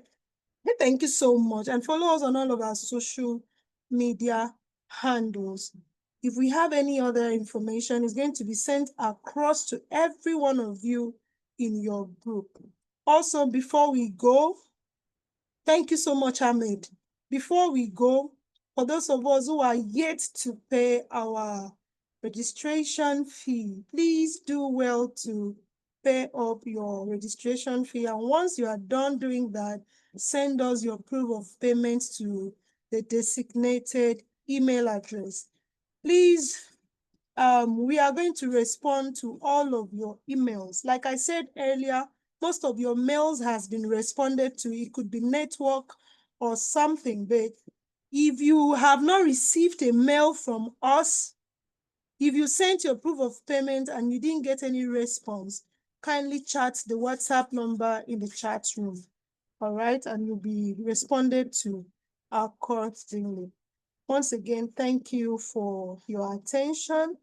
And from this end, I would say have a very beautiful weekend and see you next week in class. Bye for now.